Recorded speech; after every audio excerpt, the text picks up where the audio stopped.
Je pense que oui. Pardon encore, moi? Allô? Oui, oui, t'es dans l'enregistrement. OK. Mais on voit pas votre face, par exemple.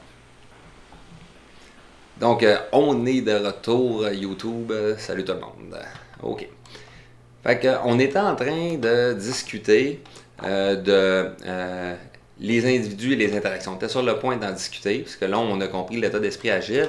Et avant de parler plus en détail, c'est quoi le cycle agile, le cycle de vie, bon, on va parler des êtres humains, qui est la matière première un peu pour développer ces produits-là. Donc, j'ai 5 petits points pour vous autres. Premièrement, je veux vous parler du multitâche. On prend beaucoup de temps pour commencer à se concentrer sur une tâche. Normalement, on a besoin d'une bonne demi-heure de focus là, vraiment avant d'être au maximum de son efficience en vie. T'sais. Dans nos sociétés, souvent là, de production et de consommation, on se vante souvent d'être multitasking. Là. Fait que, écoute, moi, je fais des affaires en même temps, je réponds au téléphone, j'ai un mail, je fais un bout de code, je dessine, je fais toutes sortes de trucs, puis c'est comme un peu valorisé. Mais dans le fond, notre cerveau, il est pas fait de même. Il est pas mal monoprocesseur. On peut pas faire plusieurs choses en même temps, comme des cœurs là, d'un CPU.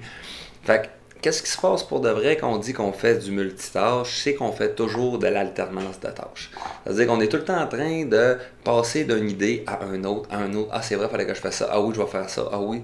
Puis ces transitions-là prennent énormément de temps en plus de toujours remettre à zéro le temps, la demi-heure nécessaire pour être vraiment focus puis efficace. Puis ça, c'est important de le comprendre si vous voulez vraiment augmenter votre vélocité, peu importe c'est quoi votre corps de métier là, sur une équipe de développement de jeux vidéo. Dans votre vie de tous les jours, c'est la même chose. Puis il y a quelque chose un peu qui vient nous biaiser, c'est que quand on est en train de faire des choses, on comptabilise qu'est-ce qu'on fait. Mais comme on est en train de rien faire, de chercher dans notre tête, de faire de l'alternance de tâches et tout, on comptabilise pas ça. Fait qu'on se rend pas compte du temps qu'on perd.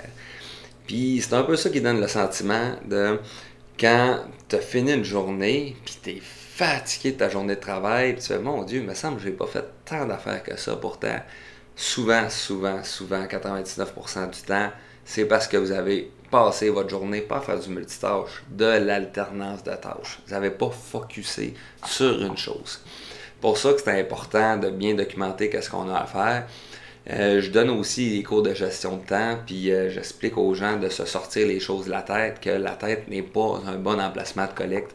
Il faut se sortir les idées de la tête, puis mettre ça sur papier dans le logiciel de gestion de projet, peu importe c'est quoi l'emplacement de collecte des idées ou des tâches qu'on a à faire. Parce que notre tête, c'est un très mauvais emplacement de collecte, parce que quand on laisse ça là, bon, on est tout le temps en train de faire l'alternance de tâches. Ok, ouais, je vais faire telle affaire. Hey, c'est vrai, faut que j'oublie mon rendez-vous chez le dentiste. Ah oui, il faut que j'appelle telle personne. Ah oui. Puis quand on est en train de faire ça, fait que bref, l'alternance de tâches, c'est pas juste dans le monde physique, c'est aussi dans notre tête que c'est important. Fait que se sortir les idées de la tête, c'est super important. Là, c'est sûr, on donne un cours sur la gestion de projet avec Agile. Donc, je n'irai pas trop loin dans la gestion de temps, mais c'est important de retenir que le multitâche, c'est pire que tout. Puis le multitâche, c'est pas juste dans la vie en temps réel, c'est aussi dans notre tête. Fait que de porter une attention là-dessus. Puis non seulement vous allez produire plus, mais par le fait même, vous allez apprendre beaucoup plus vite, vous allez avoir beaucoup plus d'énergie, votre motivation, votre valorisation personnelle va augmenter. Je vous dis, c'est un vrai fléau, c'est juste que personne nous le nomme et nous le dit, on s'en rend pas compte. Euh, J'avais une question, par Oui, exemple. Philippe. oui, Euh, Si tu fais une tâche, tu travailles sur une tâche, puis à un moment donné, tu vois que ça marche plus, t'as de la misère, ou mettons, tu fais du code, puis ça bloque, t'avances plus. C'est quand même une bonne idée de changer de tâche pour revenir sur l'autre tâche plus tard, puis oui. avoir le À ce développement qui vient avec. moment-là, c'est intentionnel, tu as changé de tâche. Tu dis, bon, là, ça avance plus, je vais faire une autre tâche. Puis cette autre tâche-là, tu vas faire elle et seulement elle. Moi, de qu'est-ce que je parle, c'est vraiment que tu exploites une tâche, mais tu penses à d'autres affaires ou tu fais plus qu'une tâche en même temps sans te prioriser. Là, dans ton exemple en particulier, qui est super intéressant, c'est vraiment, tu étais juste dédié à une tâche, et puis là, les idées ou les solutions viennent pas. Puis vous avez tous déjà expérimenté ça, tout le monde, que ce soit autant d'un point de vue artistique, développement de programmation ou d'idées de design. souvent, quand on se réveille le lendemain matin, on a des solutions à nos idées. Fait que ceci existe. Fait que c'est pas la même chose, bref. Louis-Félix, Oui. est-ce que c'est possible de zoomer un peu quand il y a le texte comme ça pour que Oui, certaines absolument, personnes excusez-moi. Pas C'est-tu de mieux problème. comme ça? Est-ce que tu es en train de regarder mon stream direct sur Google Meet ou tu regardes juste mon image, ma photo avec ma face en bas à droite? Moi, je regarde, mais je pense qu'on regarde toute la présentation. C'est juste qu'il y a certaines personnes qui ont écrit dans le chat, puis je t'envoie le message. Ok, C'est pour merci ça. beaucoup parce que là, je le vois plus. Je le voyais plus le chat. Ok, super. Juste, Louis, juste Oui. pendant qu'on parle de ça, là, si Mhm. le prochain cours, on était capable d'avoir ta caméra en plein écran et d'avoir ton image, là, puis sans regarder ton stream à toi, si tu veux, ça serait pratique parce que personnellement, j'aime mieux voir quelqu'un qui parle que de voir juste un écran qui bouge pas, mais en même temps, je veux voir les deux. Ok. Ouais, ben là, c'est spécial ce cours-ci. Fait que je vais faire ça, Charles. C'est juste que là, je suis en train d'enregistrer le cours, puis je veux l'enregistrer avec ma face. Fait que là, je me suis fait un OBS à côté qui est en train d'enregistrer ma face et le cours en même temps. Si je voulais enregistrer directement qu'est-ce qui se passait là, étant donné que Google Meet utilise mon micro puis ma caméra, mais un autre logiciel ne peut pas les enregistrer en même temps. Fait que là, c'est comme un petit tour de passe-passe. Fait que ça sera pas de même la prochaine coup. Mais t'as raison, je m'excuse Charles pour ça. Ben non, mais c'est correct, c'est correct. Ok. Bon, fait qu'on continue, puis interrompez-moi si vous avez d'autres questions. Fait que bon, j'ai marqué de quoi. Alterner d'une tâche à l'autre est une perte de temps immense et inutile, on le comprend. Puis je donne un petit exemple ici, je dis au hockey, tous les joueurs travaillent à pousser la même rondelle dans le but. Il n'y a pas de multitâche. C'est la même philosophie avec Agile. Donc, on n'est pas en train de faire plein d'affaires en même temps, on est en train de se concentrer sur une chose. Donc, le but d'Agile, du cadre Agile, devrait se dire, c'est de livrer des petites itérations fréquemment qu'on appelle sprint, ce qui corrobore le troisième principe. Le troisième principe était livrer fréquemment un logiciel opérationnel avec des cycles de quelques semaines à quelques mois et une préférence pour les plus courts. Fait que dans notre cas, idéalement, dans la vraie vie tous les jours, le chiffre magique, c'est 2 semaines. Mais étant donné qu'on est à l'école, ben on va peut-être faire des itérations d'une semaine pour avoir plus de rétroaction rapidement. On va en reparler ensemble. Donc, c'était mon point sur le multitâche. Maintenant, on va parler de passer du travail au suivant. Donc, passer du travail au suivant, c'est justement quand on finit une partie d'un travail puis qu'on le donne à quelqu'un d'autre pour qu'il continue. Fait que bon, un illustrateur finit un bipède, un dessin, il passe ça au modeleur pour qu'il modélise en 3D, puis ensuite de ça, tu as le rigueur, le skinner, le textureur qui embarque là-dessus, puis ça, il y a l'animateur, puis c'est ça, passer du travail au suivant. Fait qu'un programmeur pourrait passer son travail à un testeur, évidemment. Puis, dans les grosses entreprises, c'est tellement commun qu'on s'en rend même pas compte qu'on passe du travail au suivant. Hein, les pipelines sont là. T'sais. C'est juste la manière de travailler comme ça pour que tout le monde suive. Fait que, un peu pareil comme quand on fait de l'alternance de tâches dans notre tête, passer du travail au suivant, ben, il y a beaucoup de temps qui va se perdre au travers de ça parce que des fois, on va être dans l'attente. L'exemple classique, c'est la personne en audio, un designer audio, qui attend que l'animation soit finie pour commencer à mettre les bruits de pas et de vêtements dessus. Il faut qu'il attende l'animation. Puis des trucs qu'on a dans l'industrie, c'est que l'animateur va commencer par juste faire, on appelle ça les keyframes, donc les pauses clés, avant de tout animer comme il faut, avec le bon timing, la bonne cadence. Puis envoie tout de suite ça au designer audio. Il commence à mettre des sons, même si c'est un peu saccadé. Puis après ça, l'animateur continue. Fait que là, ils viennent d'éviter que le designer audio attende après l'animateur, par exemple. Mais c'est ça. Il y a des tâches qui ne font pas partie de notre expertise, puis on a besoin de quelqu'un d'autre avec les bonnes compétences, évidemment. Fait que qu'est-ce qu'il faut retenir? C'est qu'on veut éviter au possible que des gens attendent après des grosses piles de travail avant de commencer, comme je viens de le dire. Fait qu'on est mieux d'avoir des piles plus petites pour faire attendre moins possible les autres membres de l'équipe. Donc, sous-diviser le travail en plus petites piles possibles, c'est vraiment un élément clé quand on fait du développement en général, pas juste en agile. Quand je donnais le cours en réel, je faisais le jeu des scènes. En classe, c'est un exercice qui démontre parfaitement ce principe-là. Le jeu des scènes, dans le fond, qu'est-ce qui prouve, c'est que ça va plus vite à faire des petites piles pour passer du travail au suivant. On va souvent penser que, puis avec raison, que si on est seul, concentré sur une tâche, ça va aller beaucoup plus vite parce qu'on part et on fait. Puis c'est vrai. C'est juste que globalement, quand on a une chaîne, il faut passer du travail au suivant parce qu'il y a d'autres spécialités qu'on peut pas faire. Hein. Si t'es pas animateur, ça va être dur d'animer un personnage dans un jeu, genre, c'est ça qu'on parle par spécialité, c'est ça. Fait que le jeu, il consistait en ceci. Je mettais $2 sur une table et puis j'assoyais des gens autour de la table. Moi, j'avais un chronomètre et toutes les personnes avaient un chronomètre. Donc, ça se faisait en 3 phases. La première phase, c'est que je partais le chronomètre général et la première personne partait son chronomètre sur son téléphone.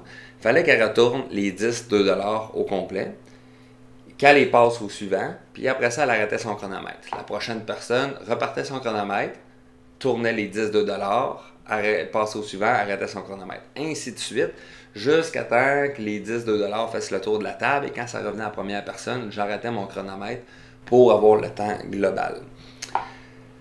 La phase 2, ça se ressemble un peu, c'est juste que la personne première partait son chronomètre, tournait $5, passait au suivant, l'autre personne partait son chronomètre, la première personne retournait les 5 autres $, les passait au suivant et arrêtait son chronomètre. Puis ça faisait le tour de la table et la troisième phase était je tourne $2, j'ai passé au suivant, l'autre passe son chronomètre, $2 passe au suivant, le deuxième passe au troisième et là on comprend que les $2 circulent pas mal plus rapidement.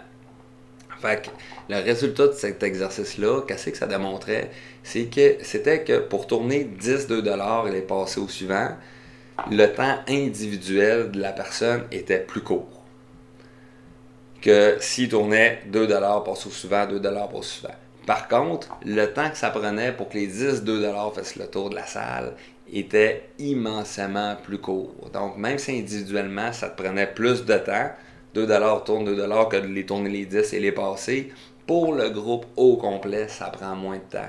Fait que c'est un exercice pour se rappeler que c'est important de faire les plus petites piles possibles.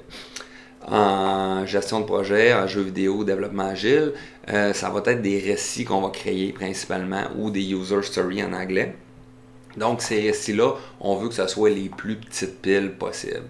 Donc on ne fera pas tout d'un coup le character controller de quelqu'un, on va juste faire les déplacements de marche, les déplacements de course, le saut, pas tout en même temps, ça fait une grosse pile justement. Donc tout le temps, essayer de circonscrire aux plus petites piles possibles tant que qu'est-ce qu'on fait est testable et vérifiable, qui apporte une valeur. On va en parler un petit peu plus tard là-dedans.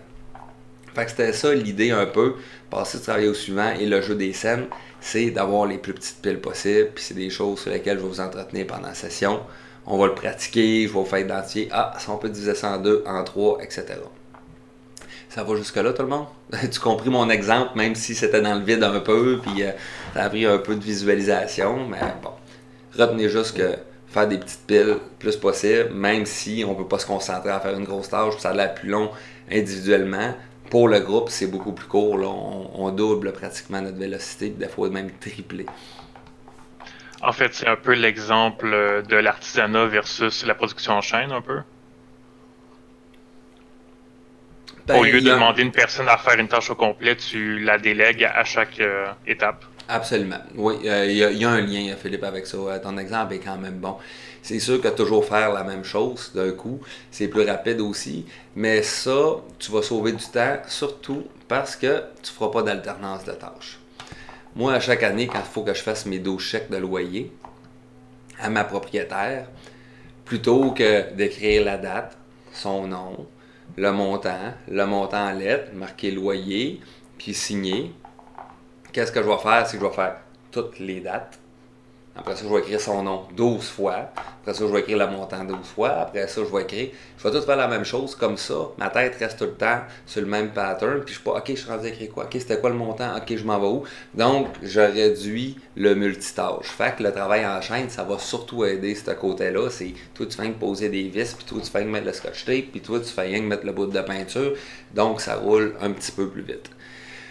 Par contre, là, on est dans un contexte où est-ce que, oui, dans ce cas-là, je serais autant capable de mettre le scotch tape que de poser les vis, que de mettre de la peinture. Je pourrais toutes les faire, mais d'en faire une. Mais là, moi, je parle dans un contexte où est-ce que il y a juste un peintre, moi je peux pas peindre, puis il y a juste un pro du scotch tape, puis il y a juste un pro des vis. À ce moment-là, c'est là qu'on veut les plus petits. Fait que ça a un lien quand même, qu'est-ce que tu dis là. Mais c'est les deux choses, là, c'est les petites piles et réduire le multitâche, là, qui sont vraiment des éléments par rapport à l'être humain. Comment un être humain fonctionne. Un ordinateur, pas de problème à faire du multitâche, on s'entend, puis il fait pas d'alternance de travail, puis il a pas besoin de faire les plus petites piles, il est dans le fond tout le temps. C'est pour ça que j'ai appelé la section les individuels interaction, j'aurais dû appeler ça l'humain. Mais je trouvais ça un petit peu trop philosophique et poétique, là. Je vais rester ça à traque, fait que j'ai mis ça de même un peu. Ensuite de ça, l'autre point, on parle de livrable à un rythme soutenu. Donc, c'est le principe 8. Si on va voir notre principe 8, les processus agiles encouragent un rythme de développement soutenable ou soutenu. Je devrais changer ça ici pour soutenu. Je pense que soutenable, ça me fait penser à hey, c'est insoutenable cette affaire-là. Attends, on vient de le changer. Comme ça. Ici. Donc, si on revient, c'est quoi que ça veut dire livrer un rythme soutenu? Fait que, je vais me lire un peu. On a vu dans le jeu des scènes, tantôt que je vous ai parlé, c'est que c'est important de faire les plus petites piles possibles. Puis comme je l'ai expliqué tantôt, nous autres, ça va être des récits utilisateurs ou des user stories qui vont représenter ces petites piles de travail-là. Faire bouger le personnage, le faire sauter, faire que la fleur elle se ferme quand il pleut ou qu'il fait noir, faire que peu importe quelque chose de testable et vérifiable dans le jeu. Puis là, après ça, ben, on va faire des sprints de 1 à 4 semaines. Ça, dans un sprint, on va mettre plein de récits. Puis on va dire c'est ces récits-là qu'on fait pendant le sprint. Si c'est pour 2 semaines, c'est l'équipe qui s'engage. On va y revenir un petit peu plus tard. Fait que ça va être notre objectif de sprint, ces petits piles-là. Fait qu'un sprint, habituellement, 2 semaines de long, comme je vous disais. Puis là, j'ai sorti le compte de l'incertitude. Donc, le compte de l'incertitude, dans le fond, qu'est-ce que ça démontre? C'est que c'est sûr qu'au début d'un développement, que ce soit d'un sprint ou tout le développement d'un projet, il y a plus d'incertitude, mais plus qu'on fait des choses, ça devient concret, moins que c'est incertain parce qu'on sait plus. Et ça peut être ça, ça peut être ça. Non, les choses commencent à nous ramener vers un centre. Et évidemment, comme on le voit, si c'est juste un sprint de 2 semaines, il y a déjà moins d'incertitude. Si c'est un sprint de 4 semaines, essayer d'estimer si on peut rentrer ces tâches-là dans 4 semaines, c'est plus difficile pour un cerveau humain que dans 2 semaines. C'est plus facile de penser qu'est-ce que je peux faire dans la prochaine heure, qu'est-ce que je peux faire dans la prochaine semaine, qu'est-ce que je peux faire dans la prochaine année. Bref, c'est comme ça qu'on fonctionne. Puis, ça aide aussi à estimer par petite partie, dans notre cas, des sprints, mais la dynamique s'applique à n'importe quoi d'autre. Donc, j'ai fait une petite définition avec un crayon pour dire ceci est une définition. Donc, un sprint est une pile de travail itératif à durée déterminée qui a pour but de produire une partie d'un produit qui pourrait être livré à un client. Quand on veut dire ça peut être livré à un client ou aux utilisateurs, dépendamment les deux. Et regarde, ça veut dire que qu'est-ce qu'on a fait, c'est testable et vérifiable. Ça fonctionne. C'est pas juste en tout cas, mon code va bien, tu devrais avoir les commentaires. Ça roule pas encore, mais ça va être le fun dans 6 ans. Donc, c'est pas là-dedans qu'on est. T'sais. Fait que ça veut dire qu'à chaque 2 semaines, par exemple, un client pourrait s'attendre à recevoir et tester tous les récits dans un objectif de sprint. C'est un peu ça l'idée. Donc, c'est par ça qu'on veut dire livrer un rythme soutenu à chaque 2 semaines. 2 semaines, 2 semaines. Ça, c'est le côté soutenu. On livre de quoi? De testable et vérifiable. Les équipes agiles livrent des fonctionnalités dans un court laps de temps. Ils ne se basent pas sur des planifications à long terme. Donc, c'est vraiment d'un court laps de temps. Fait que c'est un peu le contraire de la méthode en waterfall là, ou en cascade, avec des diagrammes de Gantt pour ceux-là qui connaissent ça, des liens interposés. Ça va vraiment privilégier la planification à long terme. Ça fonctionne super bien quand on veut construire une maison et qu'on a un plan d'architecte ou un barrage hydroélectrique. Parce qu'on sait tout ce que ça implique la maison. Fait qu'on va tout prévoir d'avance, puis on va gérer. Mais quand c'est un produit qui est créatif, qui sort de notre tête, qui a du feeling, des choses comme ça, ça ne fonctionne pas. On fait ça pour rien. Ça va leur changer. Fait que les clients, dans ce cas-là, peuvent attendre des mois avant de voir une version un peu plus fonctionnelle. Puis quand tu planifies tout d'avance sur le long terme, ben, tu te rends compte que les plans ils changent. Puis qu'il y a souvent des dépassements de coûts puis de temps. C'est pas ça que ça se passe. On sait tous les projets de construction, pas juste au Québec, mais partout dans le monde, il y a toujours des dépassements de temps puis ça prend tout le temps plus de temps. Fait que des fois, c'est mieux d'être incertain que d'être certain à propos de choses qui sont pas vraies. T'sais. Fait que de savoir qu'on n'est pas sûr, au moins on sait qu'on n'est pas sûr. D'être sûr de savoir quelque chose qu'on n'est pas sûr, c'est un problème, on se méfie moins. Donc, on embrasse cette incertitude-là, puis on utilise des plus petites itérations pour mitiger le risque et cette incertitude-là, en gros. C'est un peu ça. On est toujours dans des livrables à un rythme soutenu, donc c'est mieux de voir pourquoi on paye de l'argent à chaque 2 semaines que d'attendre des mois, évidemment. Si j'investis dans quelque chose, puis au bout de 3 mois, je me rends « non, c'est pas par là que je voulais aller », ben j'ai perdu 3 mois en argent. Dans notre cas, ben l'argent, ça peut être du temps, le temps de l'argent, vous connaissez l'adage. Donc, c'est vraiment comme ça que ça se passe. Fait que c'est un avantage de livrer des rythmes soutenus, bien sûr. Puis, ben, on peut bien se demander comment on fait pour livrer un gros projet comme un jeu vidéo AAA sans planification. Wow.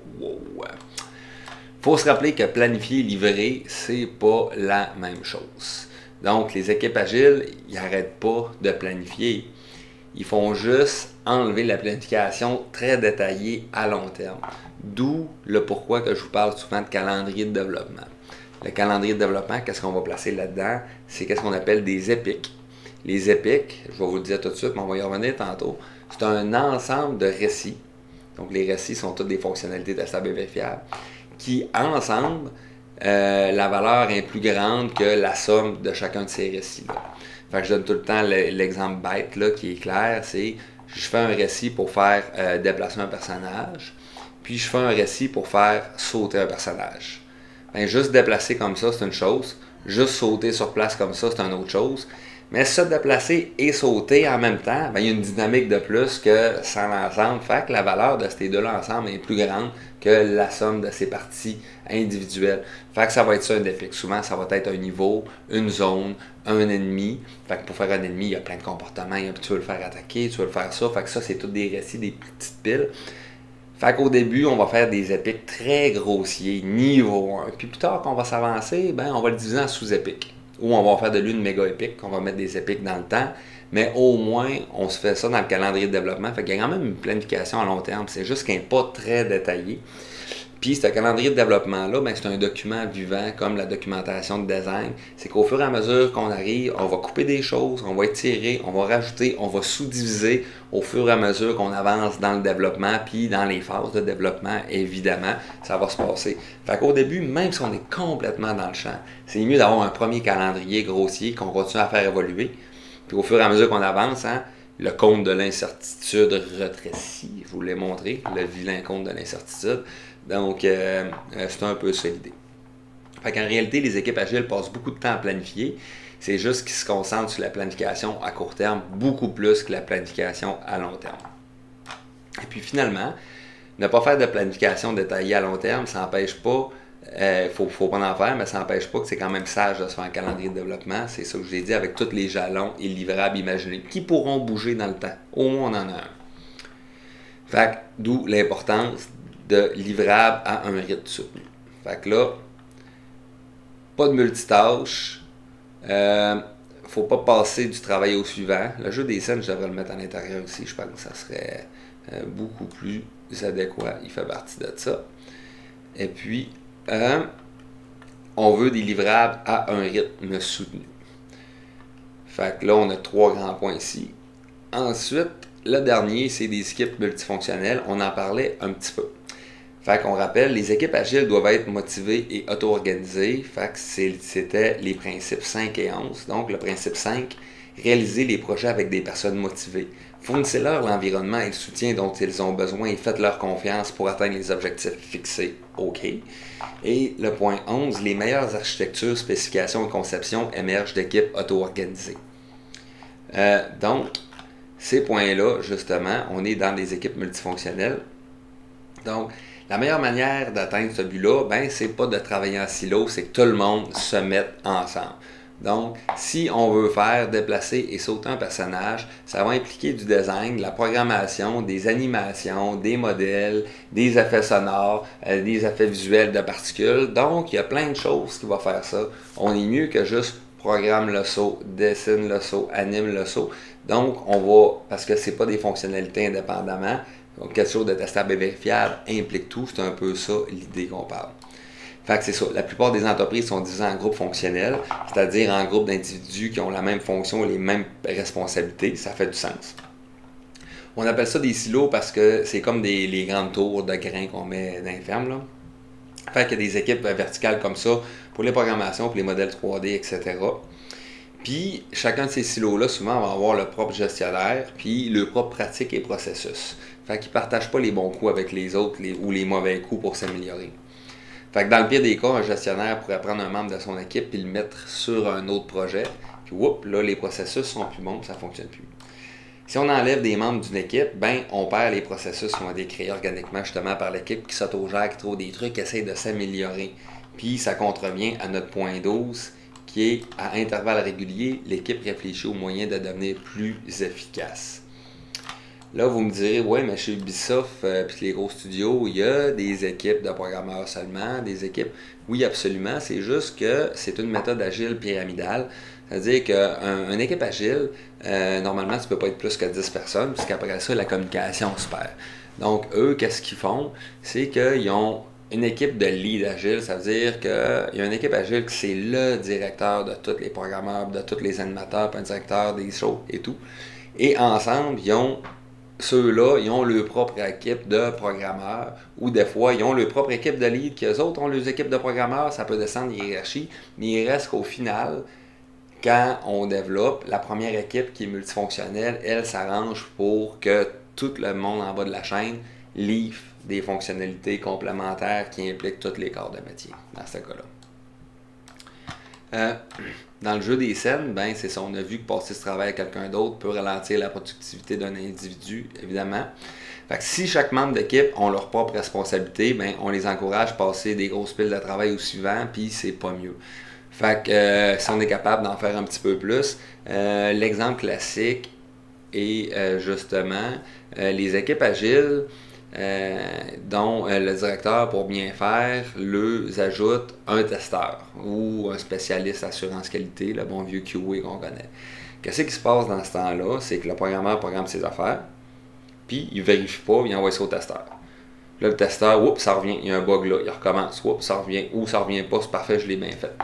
En faisant ça, en laissant pas les développeurs eux-mêmes tester et vérifier leurs propres affaires, qu'est-ce qui se passe? C'est que tu n'as pas le souci de faire un meilleur travail, encore plus de qualité. Tu n'as pas le souci de t'améliorer. Tu ne dis pas, tu fais juste pas. Fait que là, tu es sur la chaîne de montage. Fait que c'est ça aussi trop spécialisé un petit peu. C'est de laisser les gens toucher un peu à tout, puis intégrer un peu tout.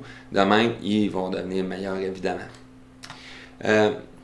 Une équipe agile et multifonctionnelle et travaille horizontalement sur toutes les fonctions nécessaires à livrer un produit, on en a parlé. C'est-à-dire que tout le monde se concentre sur le travail global à faire plutôt que sur le travail propre à sa fonction.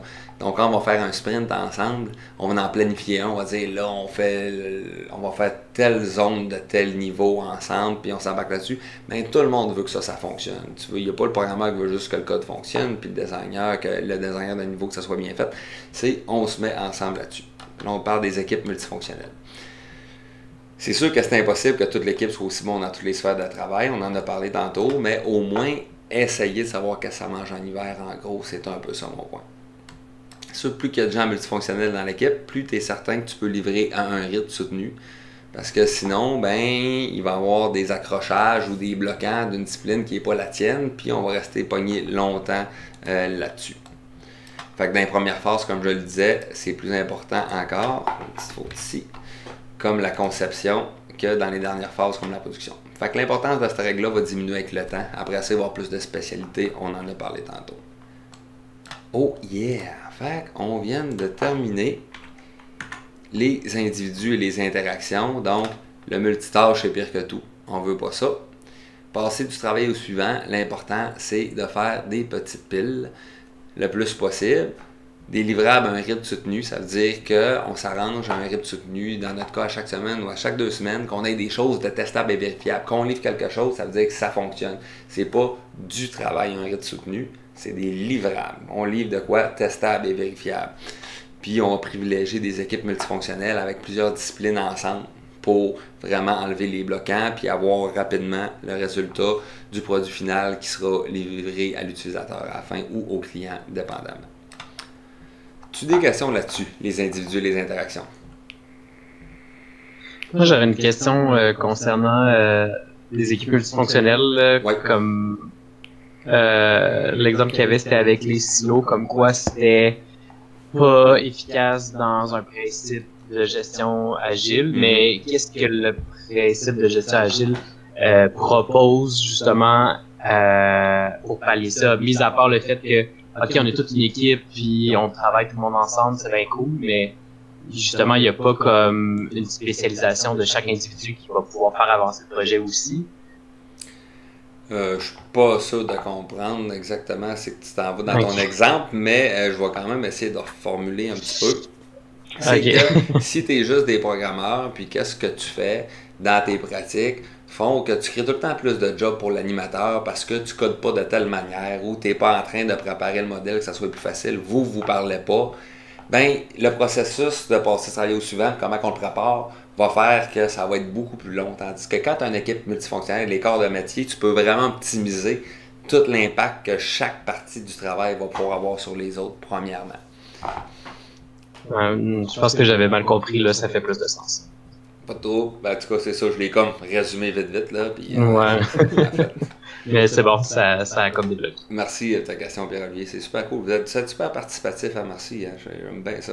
Surtout à 7h le soir, un cours en lundi, là. Chapeau. M'impressionnez pas mal. Vous voulez faire des jeux vidéo. OK, fait qu'on passe à l'autre. Il n'y a pas d'autres questions là-dessus? Parfait. Vous êtes des petits génies, c'est pour ça. Aviez-vous besoin de prendre une petite pause avant qu'on embarque? Ça va bien encore, c'est correct.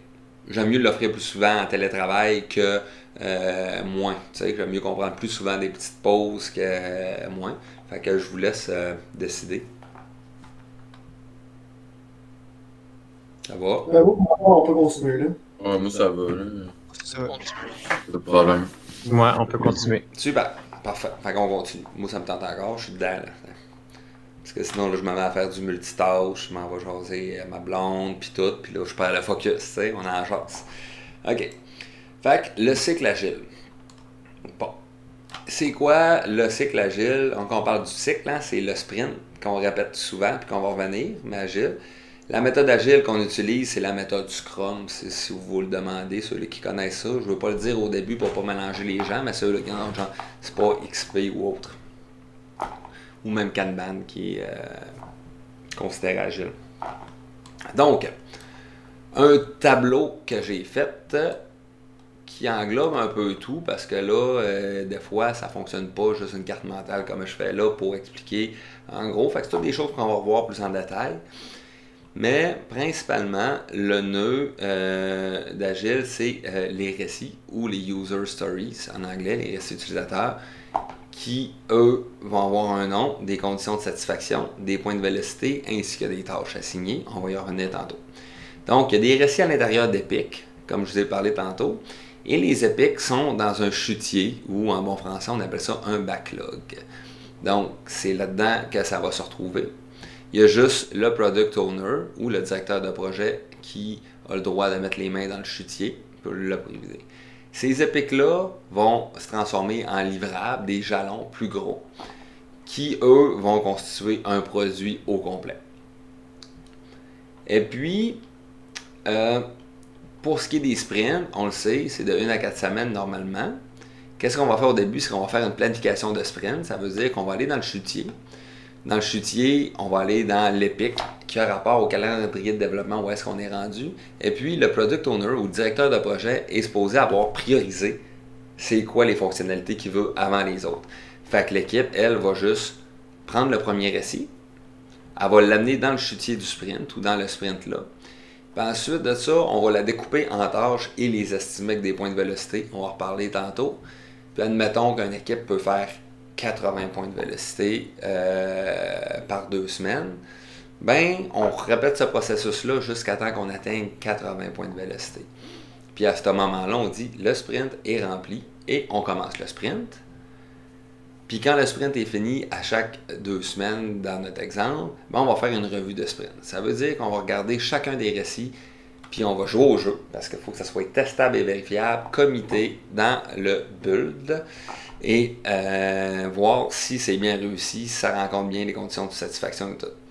Une fois que ça c'est fait, on va faire une rétrospective. Ça veut dire qu'est-ce qui a bien été, qu'est-ce qui a moins bien été. Et puis, tous les jours que le bon Dieu amène, on va faire des scrums. Ça veut dire que c'est l'équipe d'Agile au complet. Souvent, ça va être animé par le Scrum Master, qui est un autre rôle qu'on va parler tout à l'heure. Fait que les gens se font, c'est 2 minutes par personne, ils répondent à 3 questions.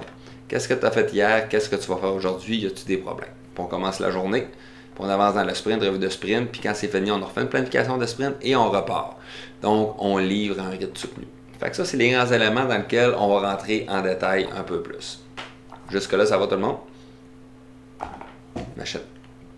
Moi, j'ai une question à propos du Scrum Master. En Oui. fait, lui, son but, c'est quoi? C'est juste de fixer des rencontres puis de poser les questions à la personne pour que la personne en elle-même trouve les tâches. Je vais à t'en parler un proposer. petit peu plus tard, Philippe, là, pour pas sauter Ok. d'étape, le Scrum Master. Je m'en viens Ok. avec ça. Parfait. Donc, répondre aux changements, s'adapter, et ça sert à rien ce point-là.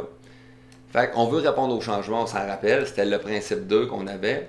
Accueillir positivement les changements de besoin, même tard dans le projet. Les processus agiles exploitent le changement pour donner un avantage compétitif aux clients.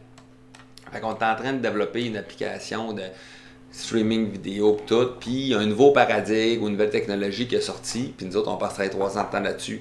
On continuera pas avec notre vieille technologie, il faut être capable de se virer de bord. Fait qu'on va faire un peu de calendrier de développement, puis on va se réécrire des récits, puis on va partir dans cette direction-là. C'est un peu ça qu'on veut dire. Fait qu'au départ, on crée des logiciels comme dans les manufactures, en méthode cascade un peu. De la même manière qu'on fait des maisons en exécutant un plan, comme l'exemple que je t'ai donné tantôt. Fait que ça peut changer, que tout planifier, ça peut tellement changer que planifier d'avance, ça va être une perte de temps quand même. On aime mieux les grandes lignes, on en a assez parlé, mais je le répète ici pour se rappeler les avantages des sprints puis du cycle agile. Donc, la pensée agile, le Agile Mindset, ça permet à l'équipe de pivoter puis prendre avantage des besoins de changement, si on a de besoin. Tandis que si on s'était planifié, bon, ben un livrable dans 6 mois, puis on se reparle dans 6 mois, s'il y a de quoi qu'il faut qu'il change au bout de 2, bon, on a perdu 4 mois dans le vide, il faut revenir un peu. C'est un peu ça l'idée qu'il faut garder. Fait que les outils que Agile Scrum nous apporte, on va en parler un peu plus en détail. Donc, les récits utilisateurs, le chutier, le backlog et les épiques. Les épiques, c'est vrai, j'ai fait d'autres documents pour ça, je vais venir l'ajouter ici après. Donc, les récits utilisateurs, on l'a dit tantôt, ça prend un nom, ça prend des conditions de satisfaction ou de succès, les CDS qu'on appelle souvent. Il y a des tâches sur lesquelles on a attribué des points de vélocité ou des points d'effort, les deux sont employés.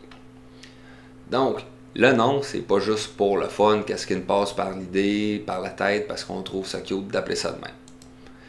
Il y a vraiment une structure qui est qui, quoi, pourquoi. Donc, qui, en tant que joueur, quoi, j'aimerais que le personnage saute, pourquoi, afin de surmonter les obstacles. Donc, en tant que joueur, j'aimerais que le personnage saute afin de surmonter les obstacles. C'est un nom de récit. On va tout le temps avoir le en tant que. Fait que, en tant que joueur, je vais écrire E majuscule, TQJ majuscule. TQJ, j'aimerais nanana. Ça peut être, en tant qu'artiste, j'aimerais avoir un outil afin de mieux exporter mes modèles dans l'engin de jeu. Fait que là, le qui, c'est l'artiste qui veut un nouvel outil. Fait que c'est une tâche pour des programmeurs outils, des choses comme ça pour le faire. En tant que designer, j'aimerais pouvoir rétro-ingénierer les 3C de telle chose afin de m'en inspirer pour créer notre caractère contrôleur. Bon. Mais souvent, ça va être en tant que joueur le qui.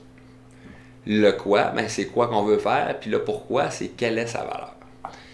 En se forçant à utiliser cette nomenclature-là pour tous nos récits, non seulement c'est clair c'est quoi la valeur, mais en plus, ça force une réflexion de on sait-tu bien qu'est-ce qu'on veut faire là? Et là c'est pas saut de bonhomme. Là, t'sais? Il y a quelque chose de plus, c'est quoi, c'est pourquoi que ça s'en va, donc il y a vraiment quelque chose. Comme on le dit, les récits, il faut toujours sacrer de la valeur, c'est-à-dire quelque chose qui est testable et vérifiable. C'est là, ça vaut quelque chose. Donc c'est vraiment important de suivre ça, je vais vous tenir avec ça.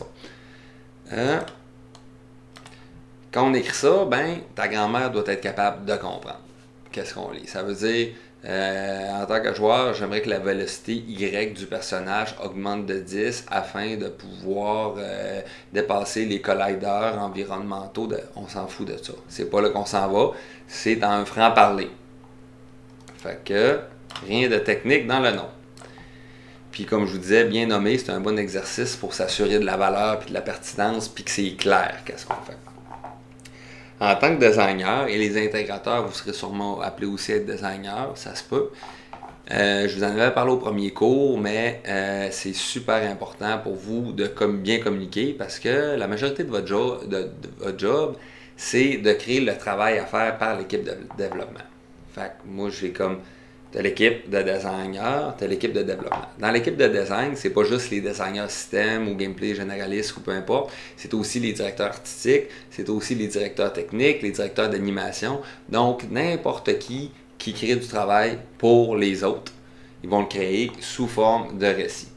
Donc, moi, en tant que designer systémique, je peux créer des récits pour des programmeurs. Parce que là, je vais lui dire comment que je veux que mon système de magie fonctionne, puis c'est quoi. Mais si j'ai un MMO à faire, puis qu'on a des tâches testables et vérifiables pour un serveur qui va gérer 5000 connexions, j'ai pas les compétences pour écrire les récits de qu'est-ce que ça implique, puis de faire des petites piles avec ça. C'est là qu'un directeur technique vient en compte. Donc, l'équipe de design, c'est n'importe qui crée du travail pour les autres. Fait qu'un designer de niveau, des fois, lui, va être plutôt sur l'équipe de développement parce qu'il va faire des niveaux directement. Même s'il design au travers, c'est pour ça qu'on appelle ça quand même un designer. Il est sur l'équipe de développement, ça veut dire que c'est des choses testables et vérifiables, concrètes qu'il fait. Il ne fait pas juste créer du travail pour les autres. Tandis qu'un directeur en design de niveau, lui, il va créer du travail pour les autres. Je viens de Roberval, une ville de 9000 habitants au Lac-Saint-Jean. Puis mon voisin avec qui que je joue à cachette, puis à tag, nous on appelle ça l'ours au Lac-Saint-Jean, la tag. C'est Pierre-Yves Savard qui a rendu le directeur level design de tous les Watch Dogs chez Ubisoft. C'est un beau concours de circonstances. Puis lui, ben, il en fait plus de design de niveau tant que ça. Il va faire vraiment des plans haut niveau. Il va en faire des petits pour donner des exemples d'expériences qu'il veut vivre. Mais c'est surtout des benchmarks pour donner à son équipe qui eux vont faire. Fait qu'il est dans l'équipe de design au point de vue des équipes de travail. On en parlera un petit peu plus tard, mais il y a 5 types d'équipes de travail un peu, là, d'équipes sur le développement d'un jeu vidéo. Il y a l'équipe de design que j'ai parlé, l'équipe de développement, tout ce qui est concret. Tu as l'équipe de gestion, c'est ceux-là qui pensent au calendrier de développement, qui vont faire l'embauche du personnel, qui vont s'occuper des budgets, préparer les salons vers PAX, puis ces autres foires jeux vidéo-là. Ensuite de ça, tu as l'équipe de marketing qui, elle, pense à comment vendre le jeu, faire du contenu pour ça, les calendriers marketing, les campagnes pub, tout. Et cinquièmement, l'équipe de qualité qui va soit faire l'assurance qualité du QA ou organiser les focus groups, savoir si c'est le fun. T'sais. Il y a 5 types là. Fait que nous autres, on va surtout se promener entre les 3 premiers qui sont design, développement et gestion. Dans notre cas. Donc, je fais une grosse chire juste pour vous parler des noms des récits utilisateurs. Fait qu'on va continuer. Je peux vraiment m'écarter vite. Donc, les CDS, ça veut dire conditions de satisfaction ou de succès. Les deux sont interchangeables. On retrouve les deux dans la documentation. En anglais, c'est Condition of Satisfaction or of Success. Fait que COS en anglais. Donc, c'est là qu'on va pouvoir donner des spécifications plus détaillées, justement, qu'on va écrire les CDS. Souvent, ça va prendre une forme de point de forme, justement, des bullet points. On veut ça, on veut que ça saute de temps, il faut qu'il y ait le jump, il faut entendre le son là, il faut qu'il se passe. Donc, les designers qui créent le travail vont donner des choses spécifiques qui vont devenir une espèce de liste à cocher pour les développeurs qui vont entreprendre de concrétiser ce récit-là, puis de la valeur, de le transformer en quelque chose de testable et vérifiable. Bien sûr, au travail, là, ta grand-mère n'a pas besoin de comprendre, justement. Puis, on va aussi souvent mettre un lien vers la documentation de design. T'sais, des fois, elle l'a, des fois, il l'a pas. Puis, aussi, on va mettre des références, là. Fait que, c'est ça. Dans la documentation de design, il va y avoir des références. Ou sinon, on donne des références d'autres jeux. On va faire ça comme ça. Donc, ça, n'hésitez pas jamais, hein? On ne veut pas le savoir, on veut le voir.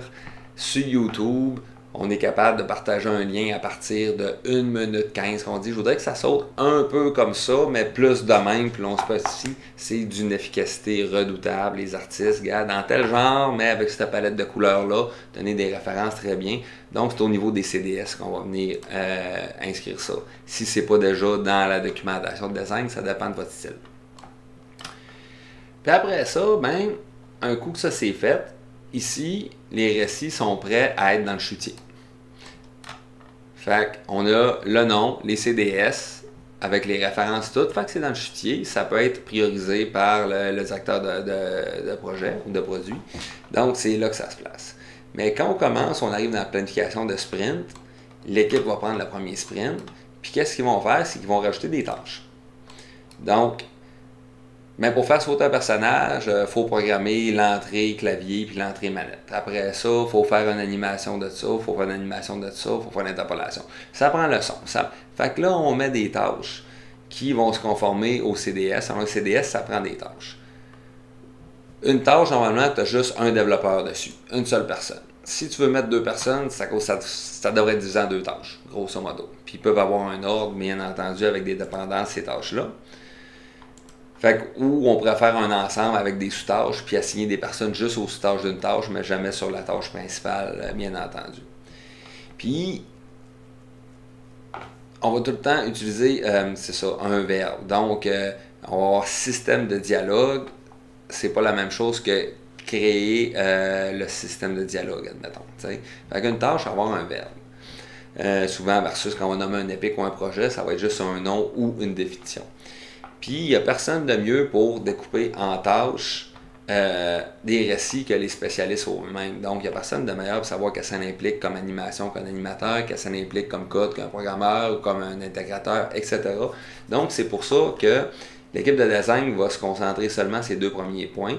Puis, quand c'est rendu au découpage aux tâches, c'est l'équipe elle-même qui vont le faire selon le vote tâche. Et qu'est-ce qu'on va faire? C'est qu'on va leur donner des points de vélocité ou des points d'effort.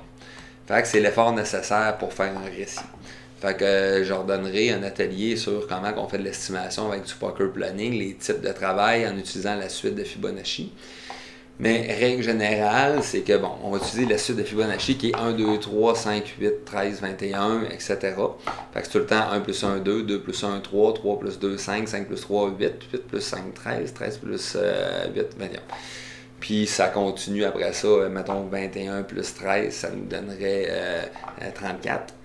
Mais là, ça devient trop gros. Pourquoi qu'on utilise la suite de Fibonacci? C'est parce que pour un être humain, encore une fois, qu'on parle de se projeter dans le temps, c'est dur d'estimer exactement qu'est-ce qu'on a à faire dans 2 ans versus qu'est-ce qu'on a à faire dans 1 heure. C'est beaucoup plus facile. Qu'est-ce qu'on peut faire plutôt?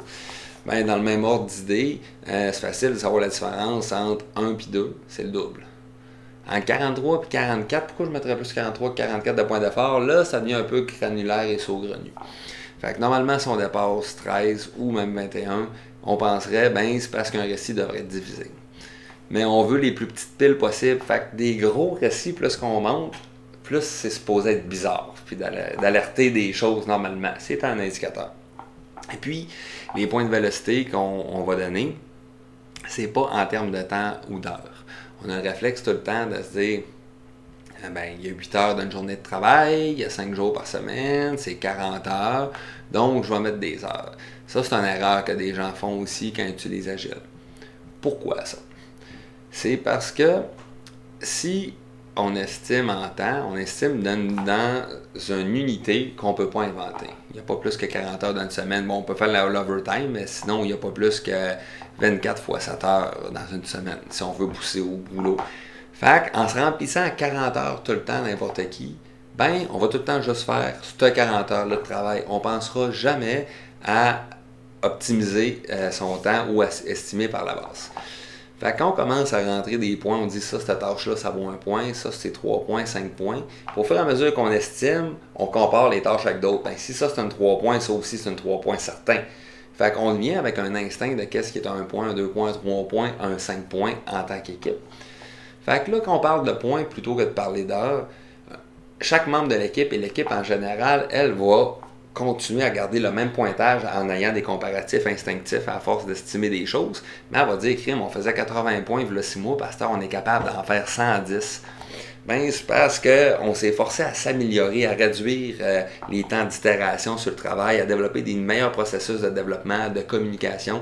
Donc, ça aide vraiment à l'amélioration continue de réfléchir en points plutôt qu'en heures. C'est ça l'idée. Fait que si on est réfléchi en heures, on n'est pas en train d'encourager l'amélioration continue. Fait que notre Jenga invisible et silencieux viennent de s'écrouler. C'est ça qui se passe. L'autre chose aussi, moi, j'appelle ça des poids. J'appelle ça un poids sur une tâche. Parce que j'aime l'image où est-ce que quelqu'un qui s'est entraîné beaucoup physiquement est capable de lever plus lourd qu'une autre personne. Puis c'est un peu le cas quand tu as un programmeur junior versus un programmeur expérimenté qui a une dizaine d'années d'expérience. Ben c'est sûr qu'il va lever plus lourd qu'un autre. Fait que là, ça fait plus de sens de garder le rapport. Ça, c'est une tâche de 3 points. C'est juste que l'autre personne va être capable d'en faire 6 points dans le même temps que quelqu'un fait 3 points. Mais ça reste un ratio comparable de tâches. Fait qu'à ce moment-là, si pour quelqu'un, une tâche vaudrait 6 points, pour un autre vaut 3 points, on n'a pas une estimation normale. On en revient avec le problème des heures aussi, un petit peu, puis on ne force pas à s'améliorer. Tandis que si tu vois quelqu'un qui est capable de faire le double de points que toi dans une semaine, ben tu vas chercher à essayer de chercher. Fait que c'est ça l'idée un peu des points. On va en reparler plus tard. Je veux pas qu'on se perde là-dessus, mais c'est vraiment ça. J'ai des trucs au début aussi pour se partir. Qu'est-ce qui vaut 1 point, 2 points, 3 points, 5 points, etc. Donc, c'était les récits utilisateurs, grosso modo, c'est ça, un récit. Puis, ça finit toujours par, c'est quelque chose de testable et vérifiable qui amène une valeur au final qu'il faut livrer à l'intérieur même d'un sprint. Si ça ne rentre pas un récit dans un sprint au complet, bon, on a un problème. Notre récit est trop gros. Il faut le sous-diviser. Avez-vous des questions par rapport au récit? Ça va? Super. Moi, c'est beau. Cool. Fait que ça, c'est les récits utilisateurs. Ensuite de ça, on parle du chutier. Donc, le chutier, on le disait tantôt, les récits sont placés dans le chutier, mais ils vont être divisés en épiques. Donc, dans le chutier, mais dans des sections qu'on appelle des épiques, qu'on va voir juste après. Fait que chacun de ces récits-là va être placé par ordre de priorité. Puis comme je disais, il y a juste le product owner ou le directeur de produit qui a le droit de mettre les mains dans le chutier. Ça ne veut pas dire que les designers ne peuvent pas avoir une place qui n'est pas encore priorisée, mais où est-ce que vous écrivez des récits? Parce qu'en tant que designer, vous allez écrire des récits. C'est juste que dans cette pile-là, de récits à traiter par la chose, ça va être des tâches pour le chef de produit de venir les prendre et d'aller les placer. Fait que vous, on va nommer une personne par équipe qui va avoir le rôle un peu du producteur et par le fait même du chef de produit. C'est lui qui va avoir les mains dans le chutier. Pas nécessairement le client. Chef de production, ça devrait-tu être lui que c'est son idée de projet, justement? Pas toujours, non. On va souvent avoir, ça arrive parfois, on va se le dire, ça dépend des équipes, mais souvent en jeu vidéo, on va avoir le binôme directeur créatif et producteur. Donc, même si c'est le producteur qui priorise, qui fait les budgets et tout, il va parler au directeur créatif, puisque le directeur créatif va dire ça, il faut que je cherche ça avant pour prendre la décision de l'autre. Donc, il va s'entraider. C'est juste que les deux ne peuvent pas avoir les mains dedans. Puis, tu veux quand même que ce soit le producteur qui a le mot final, parce que c'est lui qui gère les budgets, les coûts, le temps, les embauches, peu importe, c'est sa job. Tu veux que l'équipe de développement, le producteur va être sur l'équipe de gestion normalement, bien qu'on peut être sur plus qu'une équipe. Tu veux que l'équipe de développement soit complètement protégée ou en bon français, shieldée de l'exécutif, des directions de budget et tout, qui se concentrent juste sur faire le meilleur jeu possible. On empêche les tracas, le multitâche, ces choses-là.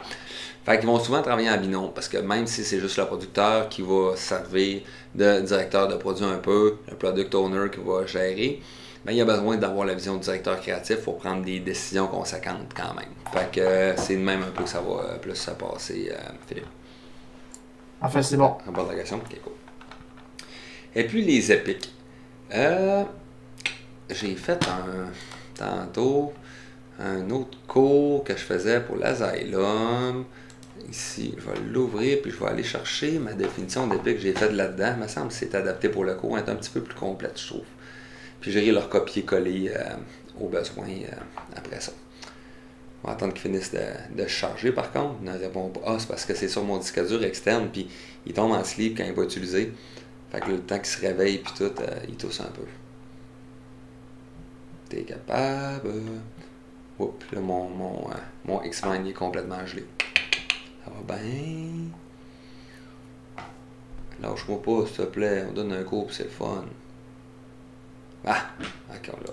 Je vais juste aller sauvegarder ça tout de suite parce que là, je viens de me faire peur. J'ai fait des modifications pour le bien de tous. 4 heures. Bon, je vais aller remettre ça ici dans micro-programme, gestion de projet. Ici, c'est 0831. Attends. Donc ça, c'est sauvegardé là. Oups, ok. On va venir dans la gestion de projet dans le Right pour l'Asylum. Ça, c'est notre incubateur. Donc, oui, c'est ça. J'avais fait de quoi sur les épiques ici que j'aime pas mal plus. Fait que je vais prendre ça, CTRL-C. Puis, je vais aller la mettre ici, là, comme ça. Je vais le mettre juste en dessous. Ici, là, CTRL-V. Pop. Fait que là, j'irai l'enlever tantôt, là. Ok. Fait que je vais réduire ça. Donc, les épiques, là, tout est ouvert. On va recommencer étape par étape. Donc, des épiques, c'est des ensembles de fonctionnalités cohérentes ensemble. On en a déjà parlé, mais je le répète là, de manière plus officielle un peu, parce que tu sais, c'est un peu l'œuf et la poule, hein, fait qu'il faut comprendre une affaire pour comprendre un autre, fait que je prends un peu de devant des fois, puis j'en reviens. Fait qu'ils sont composés de récits utilisateurs, qui eux autres sont composés de tâches. Les récits utilisateurs, bien sûr. Là, on a parlé des récits utilisateurs un peu plus tôt. La somme des fonctionnalités de l'ensemble des récits est plus grande que la somme des parties. C'est l'exemple que je l'ai donné tantôt. Le récit pour sauter, le récit pour se déplacer, mais l'Epic Character Controller qui fait les deux en même temps, ça a une plus grande valeur de pouvoir sauter en se déplaçant, évidemment. C'est ça. Ça, c'est mon exemple que j'ai donné. Ils doivent représenter une expérience testable et vérifiable au final, comme les récits. Fait qu'un Epic, c'est ça. Puis ils doivent être circonscrits, hein? Fait que pas d'ensemble trop vague en termes d'échelle. Donc c'est le niveau 1. Aussi niveau 1 est tellement gros, c'est niveau 1, zone 1, niveau 1, zone 2, niveau 1, zone 3.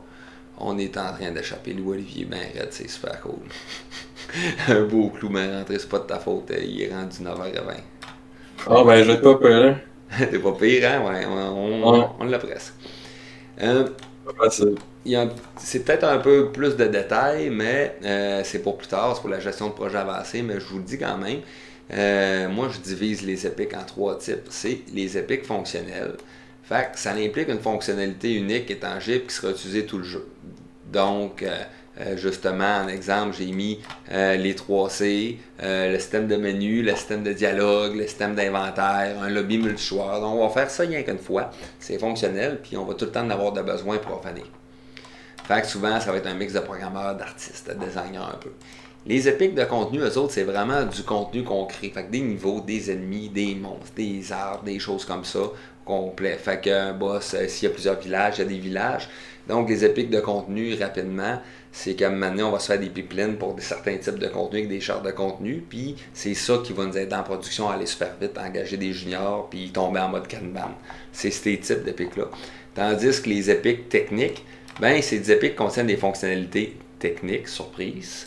Donc, tu sais, on parle le système de sauvegarde, le système de pooling pour la mémoire, le multijoueur, le code en dessous, on parle pas du lobby, la génération procédurale, le système de localisation, c'est quoi le système qu'on fait si on choisit telle langue, tout le texte change dans le jeu, pathfinding, le comportement, les behaviors, les AI, bref, l'intelligence artificielle. Donc, c'est vraiment des épiques techniques. Et puis, ben, on les divise comme ça parce que les épiques fonctionnelles, elles, ça va être souvent fait en conception au début. On va les identifier parce qu'on en a besoin pour que les pneus touchent la route puis qu'on parte.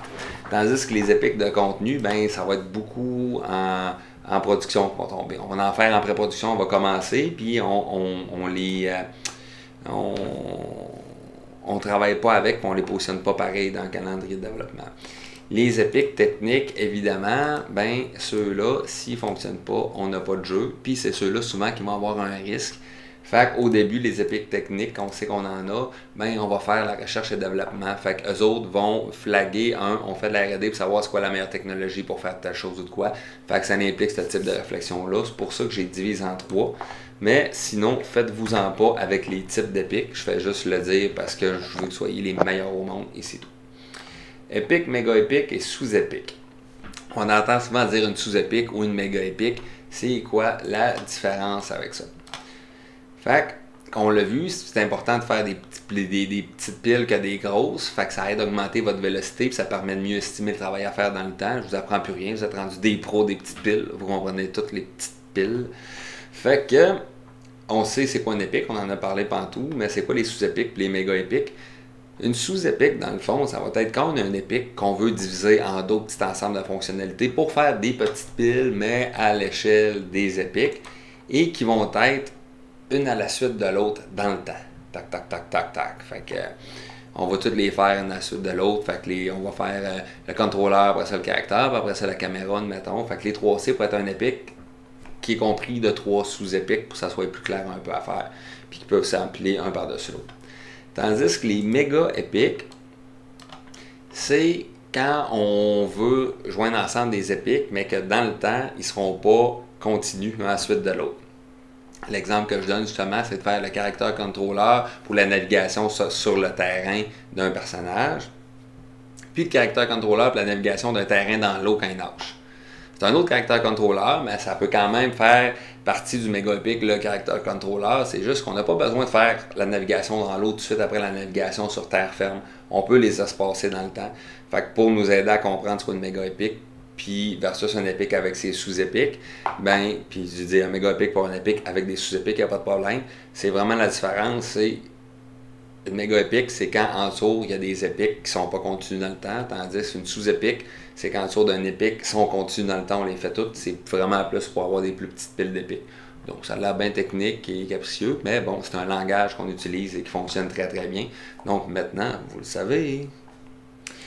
Puis, je fais un petit point d'exclamation aussi, là, mais il n'y a pas de règle d'or pour définir c'est quoi une épique autre que ce qui a été mentionné plus haut. Hein. Tout dépend de votre jeu. Fait que, ouais, mais quand est-ce qu'une épique commence? Quand est-ce qu'elle arrête?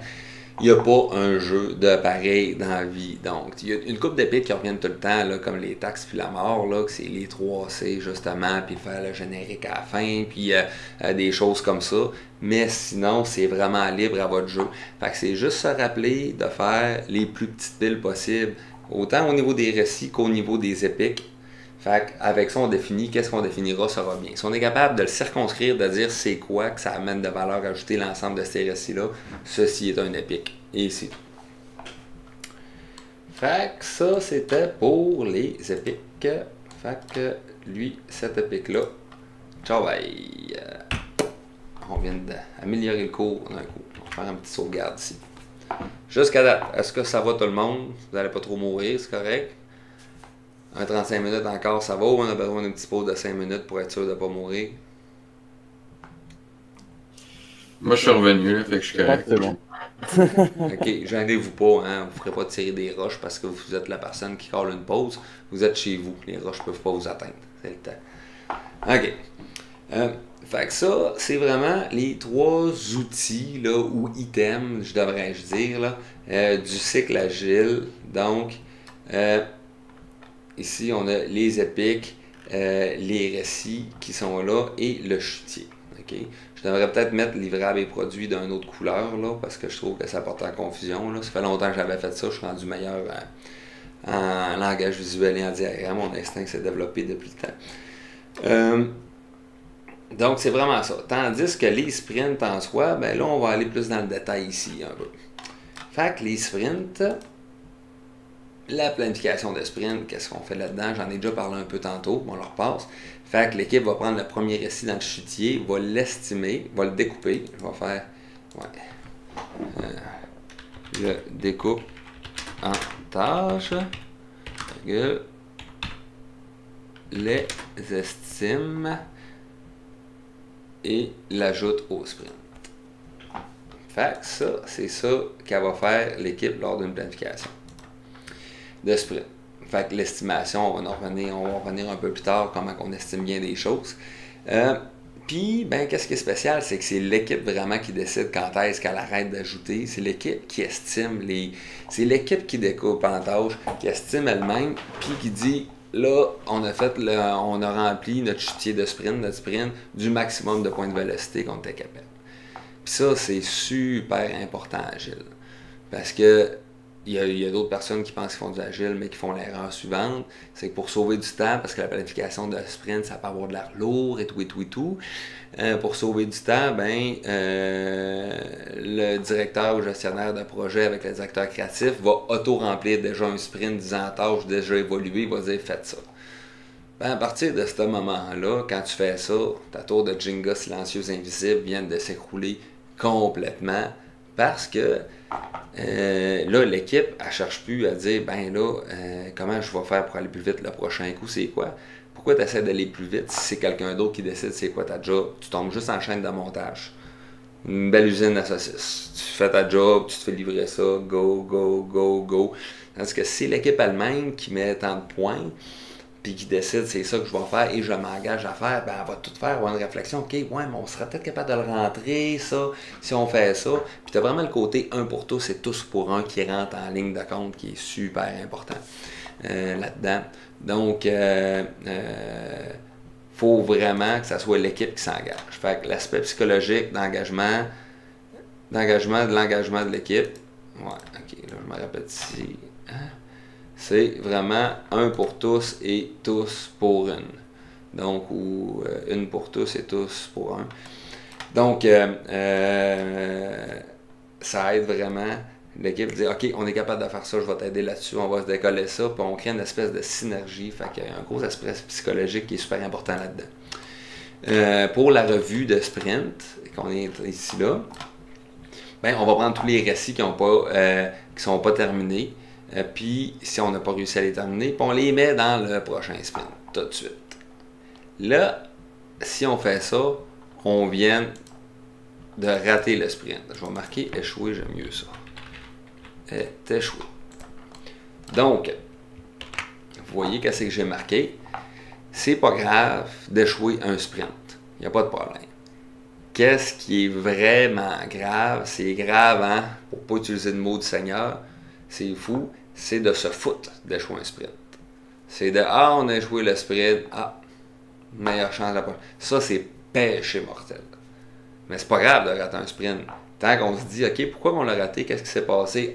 C'est correct, c'est parce que Phil, il y avait un gastro, on a perdu du temps, ou on a sous-estimé tel sprint, ou il y a eu un bloquant qui n'a pas pu, ou on s'est pas passé des assez petites piles dans notre pipeline, j'ai trop attendu après quelqu'un, puis tout. Fait que tant qu'on se dit pourquoi, puis comment on peut améliorer, faire mieux, c'est pas grave d'échouer un sprint. Il n'y a pas de problème d'échouer un sprint. Qu'est-ce qui est grave, c'est de s'en foutre. Ça, c'est péché mortel. Là, on est plus agile, mais c'est comme, je ne dirais pas des affaires, on est filmé sur YouTube. Je reprendrai mes jokes de bébé mort au prochain coup. Fait que, c'est ça pour dire. Puis, une autre chose qui est bien importante, c'est on montre absolument rien de travail qu'on a fait si c'est pas terminé. Si on n'a pas complété un récit, on fait pas ouais, mais je vais vous montrer qu'est-ce que j'ai. Extrêmement dangereux aussi. Parce que si pendant une revue de sprint, on montre quand même les choses pas terminées, on envoie le message que c'est pas grave de pas terminer les choses, premièrement. Fait que tu restes encore de je finis pas, mais au moins le monde va voir. Souvent, ou surtout, ça arrive, ces juniors, ils veulent quand même montrer leurs affaires parce qu'ils veulent montrer au reste de l'équipe qu'ils se sont pas pognés les fesses, puis que qu'est-ce qu'ils font, ça a du sens, puis ont de la valeur pour l'équipe. Mais la réalité, dans la vraie vie, là, c'est que tout le monde sait que tout le monde travaille. Là. Quand tu es un professionnel, puis tu es payé pour ça, puis tu es dans l'industrie ou tu as ta propre compagnie, tout le monde travaille. Tu n'es pas supposé d'avoir peur de montrer. Ça se passe plus à l'école, quand tu te fais forcer des affaires, tu as tout le temps un membre de l'équipe, là, pas ici, là, mais dans d'autres qui se pognent le cul en bon français, puis qui se laissent traîner par les autres. Ça, ça peut être arrivé, mais dans la vraie vie, on n'a pas besoin de justifier qu'est-ce qu'on fait. On ne montre pas. Si c'est pas réussi, on le fera au prochain sprint, directement. Dans la réalité, comment que ça s'applique, c'est qu'il y a des tâches qui ont été compliquées dans le récit, mais pas d'autres. Fait qu'on va dupliquer ce récit-là pour garder une trace qu'il a été échoué dans ce sprint-là, pour ne pas l'enlever, pour garder les estimations. Fait qu'on va laisser la copie là, puis on va amener l'original dans le prochain sprint, puis on va effacer les tâches déjà faites, puis on va garder juste cette estimation-là. Fait qu'on continue là-dessus et ça va compléter le récit. C'est un peu ça l'idée. Faut juste enlever les points d'estimation de ces autres tâches pour pas que ça augmente le nombre de points vu qu'ils sont déjà complétés. C'est juste ça qui est important. Donc, la revue de sprint, c'est ça. Puis, j'ai une question à propos de ta revue de sprint. Oui, vas-y, fais-le. J'ai pas compris la raison pour laquelle il faut pas montrer quand on a une tâche qui n'est pas finie. C'est parce que c'est une perte de temps à montrer quelque chose qui n'est pas terminé? C'est parce que si on en revient, c'est une bonne question. Si on en revient dans le manifeste agile, à intervalles réguliers, l'équipe réfléchit aux moyens de devenir plus efficace. Puis après ça, on veut des équipes auto-organisées, puis il y a une couple que je pourrais aller pointer là-dedans. Et puis, qu'est-ce que ça fait si on commence à montrer les choses pas terminées? Ben, c'est comme si c'est pas grave pour l'avoir terminé, fait que t'es pas en train de réfléchir pourquoi je l'ai pas terminé, qu'est-ce que c'est fait. Peut-être que si tu as sous-estimé quelque chose d'une couple de points, ben une équipe agile, un pour tous et tous pour une, il y a peut-être quelqu'un qui va faire un petit 2-3 heures d'overtime tout seul juste pour pas qu'on échoue le sprint parce qu'il rentre rien. Fait que ça les force à se dépasser, ça les force à mieux estimer. Il faut que tu te remettes en question quand tu fais une planification de sprint. Ah, mon estimation était trop en dessous de ce que c'était pour de vrai, c'est quoi? Faut que tu te forces à réfléchir, puis quand tu te mets à montrer des choses qui sont pas terminées, ben c'est comme si c'est pas grave de pas terminer. Fait que psychologiquement, l'être humain, cette créature étrange et savoureuse à la fois, ben elle se forcera pas, ça force pas une réflexion intérieure à se dire comment je peux m'améliorer. Vu que c'est plus grave, ben on monte quand même. Fait qu'il faut vraiment faire, on montre pas des choses qui sont pas terminées. Puis en plus, ben c'est parce que qu'est-ce que tu vas montrer amène pas de valeur, c'est pas testable et vérifiable. Fait que c'est pour garder le bon mindset, si on veut. OK. Puis je me demandais, est-ce que c'est possible qu'à la fin d'un sprint, finalement, on se rend compte que certaines tâches n'auraient pas dû être là, puis ils retournent dans le backlog? Ben les tâches ne retournent jamais dans le backlog, les tâches font partie d'un récit. Fait qu'un récit peut retourner dans le backlog, mais une tâche ne retourne pas dans le backlog. Une tâche va être supprimée d'un récit, admettons, si c'était pas ça. T'as répondu à ta question? Oui. Oui, ça répond. Okay. Y a-t-il d'autres questions par rapport à ça, la gang? Philippe pose des bonnes questions, je suis sûr que ça vous éclaire. Mais il faut dire que j'ai un peu d'expérience, puis je vois un peu les erreurs que tu faisais avant. qu'on avait déjà faites. Mais oui, ben, je veux dire, c'est des erreurs parce qu'aussi, on était tous des juniors, fait que c'est un peu normal de se planter. Là. Puis notre patron, qui était le Scrum Master, mais des fois, il était trop... il faisait pas nécessairement... Il faisait comme tu disais, genre, il donnait un backlog, puis il faisait les sprints, puis là, il disait faites ça, puis là, nous, on fait comment? Mais finalement, on veut pas faire ça parce que c'est pas possible. Non, c'est ça. Là, c'était plus du agile, même si le monde continue à appeler ça agile. Ils appellent ça agile parce que, vu que tu appelles ça un récit, tu fais du agile. Non. Là, la tour de Jenga silencieuse, invisible, ça faisait longtemps qu'elle avait tombé, vous autres, là. T'sais. Mais à sa défense, par la défense de bien du monde, c'est super difficile de vraiment s'approprier le cadre agile, l'esprit agile, je veux dire.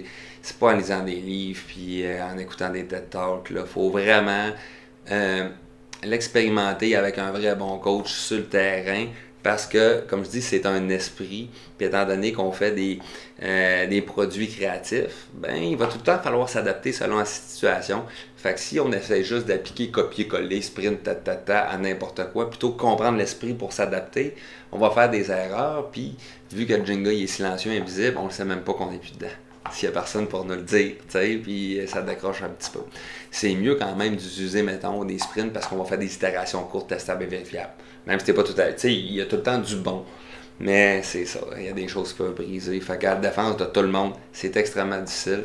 Puis c'est ça qui est le fun. Dans le cours-là, on va vraiment faire du développement, puis on se focus sur un RPG. Il y a de la scénarisation, toutes sortes de choses.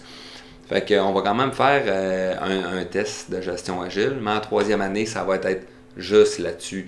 Là, moi, dans le cadre du cours, ben, je vais vous aider sur le design, je vais vous aider sur la documentation et je vais vous aider sur la gestion de projet. Tandis qu'en troisième année, vous avez un cours avec moi juste à la gestion de projet. Fait que je redonne exactement ce petit cours-là que je donne, mais encore plus après ça. Tu sais, là, je rentre plus dans les détails, dans les creux, puis plus dans la structure de documentation et tout.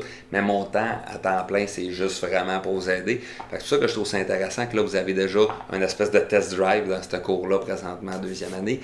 Parce que ça va vraiment faire, OK, on sait déjà c'est quoi grosso modo, puis là, on va pouvoir travailler sur améliorer plutôt que juste tester l'eau pour la première fois. Là. Quelqu'un a une question?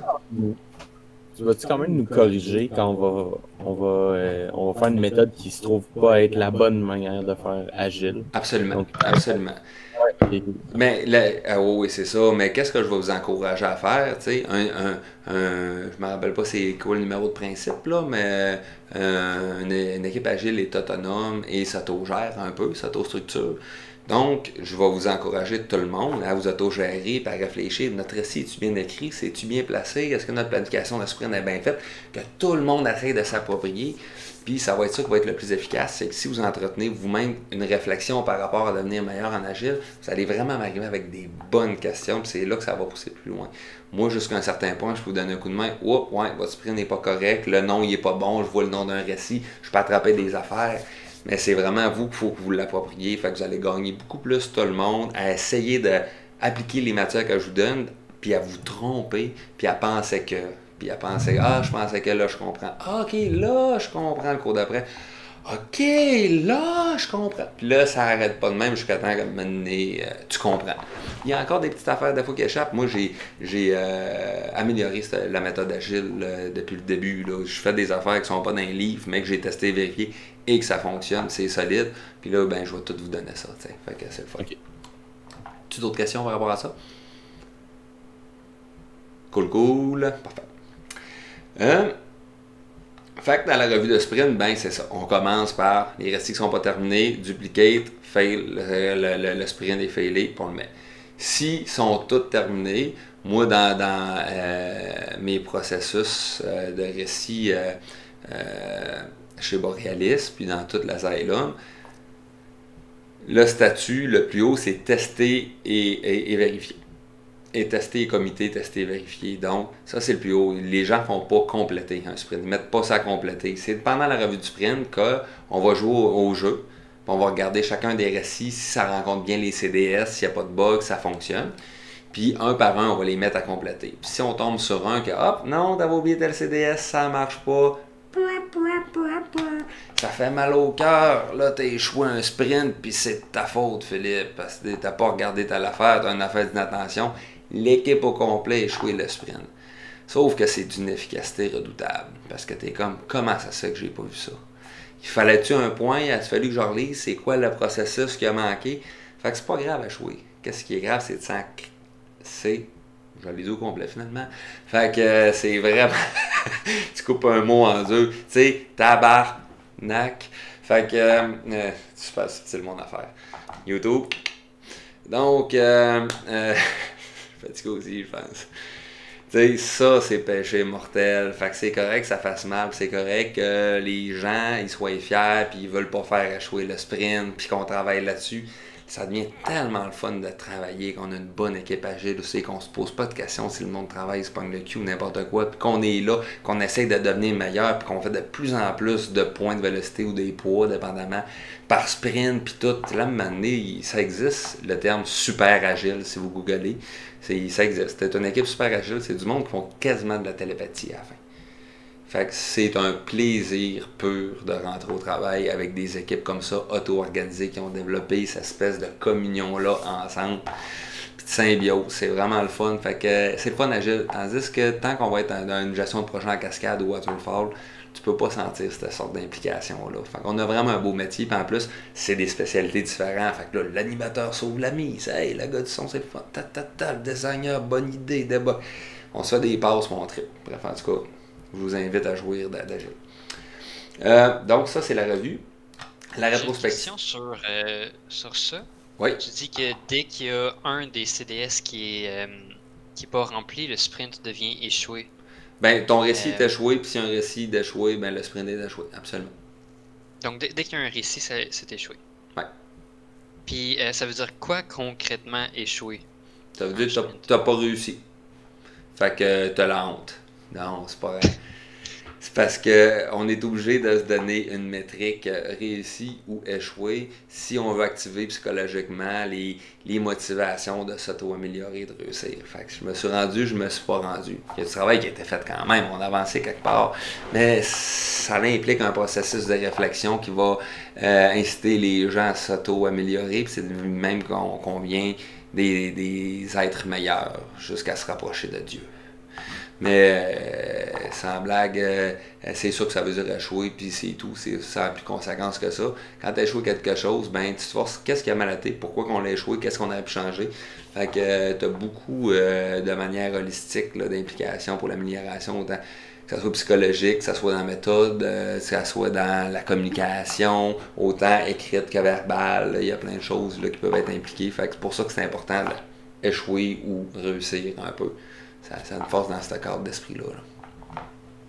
Mais c'est surtout, comme tu dis, c'est échouer au sens large, même échouer à avoir estimé une tâche que tu pensais simple, mais que finalement ça a été au-delà de tes capacités. C'est ça.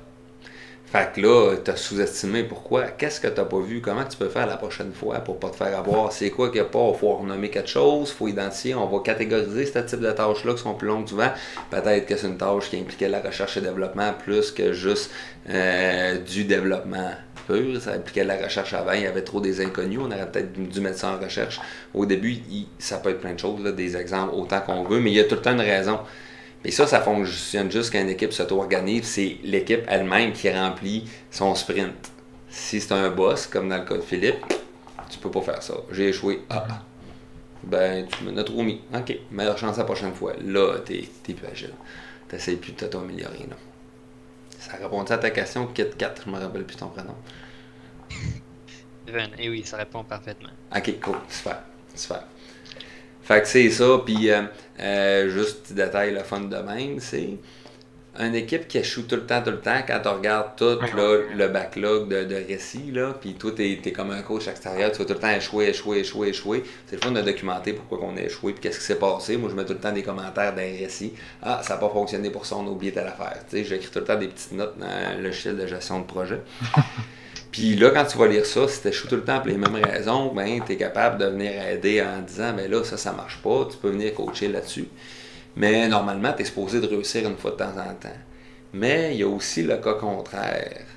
Quand tu regardes justement dans une ligne de temps, les sprints d'une équipe, c'est tout le temps réussir, puis il y a trop de réussite. C'est pas normal. Ça aussi, ça peut vouloir dire que tu cherches pas à t'améliorer, puis tu y vas un petit peu trop confortable si tu réussis tout le temps. Fait qu'échouer et réussir à la fois en alternance est la chose normale quand on cherche tout le temps à s'améliorer. Fait que c'est un indicateur pour un coach en agile de voir si tu échoues tout le temps ou même si tu réussis tout le temps, c'est pas normal. C'est d'un bord puis de l'autre. C'est un facteur intéressant comme ça, je voulais vous partager. Mais donc, c'est normal, même pour une bonne équipe, d'échouer des sprints, pas régulièrement, mais occasionnellement. Ouais, une fois de temps en temps, tu vas en échouer un, ça se peut. Absolument. Ben, de toute façon, quelqu'un va attraper la gastro, tu vas l'échouer, là. Parce qu'il sera pas là. Hein? Ou des fois, il peut avoir un bug critique. Puis quand il y a un bug critique, ça veut dire que c'est un bloquant, là. Soit qu'on peut plus lancer le jeu ou qu'on peut plus progresser avec notre avatar dans le jeu. C'est ça un bug critique. Un des deux, ben, on arrête. Le récit, c'est fini. Il faut absolument, ça devient la priorité numéro 1. Et si c'est trop long à régler et que la personne qui a perdu du temps ou les personnes à régler le bug font pas de l'overtime pour rattraper le temps, ben tu vas avoir échoué un sprint. Fait qu'il y a vraiment des fois des raisons externes à juste comment que l'équipe estime et travaille bien qui va faire échouer. Fait que oui, c'est normal, absolument. Mais faut quand même pas faire on est encore échoué, c'est pas grave. Non, là, ça prend de l'instinct de vaincre, là. On veut réussir. Là, ça prend un peu de honte là-dedans. Là. Sinon, ça perd tout son sens. Là. Oh, je pense que mon internet a déconnecté, je suis plus là avec vous autres. Le monde YouTube s'enregistre encore, mais j'ai perdu mes étudiants. Oh, vous êtes en ben, On est correct. Ça a coupé à un moment donné. Genre 2 secondes. Ouais, ça a coupé, c'est OK, parfait, Mais- merveilleux. Oui, Louis-Olivier? Non, c'est juste ça a coupé.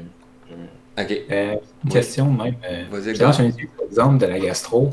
Mhm. Si on est dans un sprint, puis au milieu du sprint, il y a quelqu'un qui chope la gastro, est-ce que là, on le sait qu'on va échouer le sprint probablement? Il y a des bonnes Est-ce qu'on- chances, sauf si, par ou- pur hasard, genre, t'étais sur des récits qui avaient juste toi qui avaient des tâches. T'sais. On va voir ça dans justement des épiques techniques. C'est juste des programmeurs pas mal qui sont sur des épiques techniques au travers d'un récit. Fait que s'ils sont en train de faire ça pendant qu'il y a d'autres développeurs qui font des épiques de contenu, puis c'est le programmeur qui pogne la gastro, ben là, tu peux complètement tout enlever ça, mais quand c'est des récits qui impliquent plusieurs personnes pour le faire, puis toi, tu peux pas faire tes tâches, ben évidemment, le récit sera jamais terminé, tu sais. OK. C'était ça ta question ou je suis allé trop loin, Edgar? Excuse? En fait, je voulais savoir si justement quelqu'un, qui n'est pas nécessairement la seule personne qui peut faire la tâche, devient malade, est-ce qu'on dit tout de suite, ah ben ce sprint-là ne sera pas réussi, ou est-ce qu'on ajuste le sprint, ou est-ce qu'on ne peut pas ajuster un sprint qu'on a déjà set? Ben, c'est parce que si tu enlèves cette personne-là qui est malade de tous les récits qui sont dans le sprint, puis il y a juste lui qui pouvait les faire, ces tâches-là, les tâches dans chacun des récits, puis tu as absolument besoin de lui parce que tu es une équipe multifonctionnelle, c'est le seul animateur, tu peux pas faire 12 sprints. Oui, le sprint est échoué, mais on sait pourquoi, fait que on le prendra pas de la même manière. Il y a des fois qu'on peut, comme je dis dans des exceptions, que tu as 2 programmeurs, fait que là, tu coupes un peu de récit puis tu t'accordes une planification de sprint, ça se fait aussi. Mais je vais vous parler tantôt des spikes. Les spikes, les sprints de spikes, puis souvent, qu'est-ce qu'on va faire, c'est on dit qu'on a échoué le récit, puis on tombe sur des spikes par la suite. Là, je vais vous en parler dans pas longtemps. C'est ça qui va se passer. Plus souvent qu'autrement. La gastro, ça arrive pas tout le temps que le monde pogne la gastro, là, mais c'est un exemple. Là, OK. Je vous reviens de cet exemple. Fait que, rétrospective, c'est ça. Fait qu'on prend un peu de temps rendu là après la revue pour jaser. Normalement, c'est là qu'on se trouve un breuvage alcoolisé ou un jus de pomme pour ceux qui aiment moins ça. Puis là, on se met à jaser ensemble, puis bon, qu'est-ce qui a bien été, qu'est-ce qui a moins bien été? Fait que c'est un peu ça les questions. C'est quoi qui a bien été, qu'est-ce qui a moins bien été? Puis, avez-vous des questions par rapport au jeu aussi? Parce qu'on va en profiter pour... Les gens, c'est important, le monde sont impliqués, là, le directeur créatif est là, tout le monde, puis là, c'est là qu'on jase.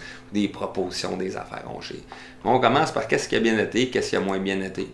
Un peu là-dedans, puis je vais en rajouter une quand même. Je vais faire... Comment peut-on s'améliorer? Pour moi, ça va de soi, là, mais...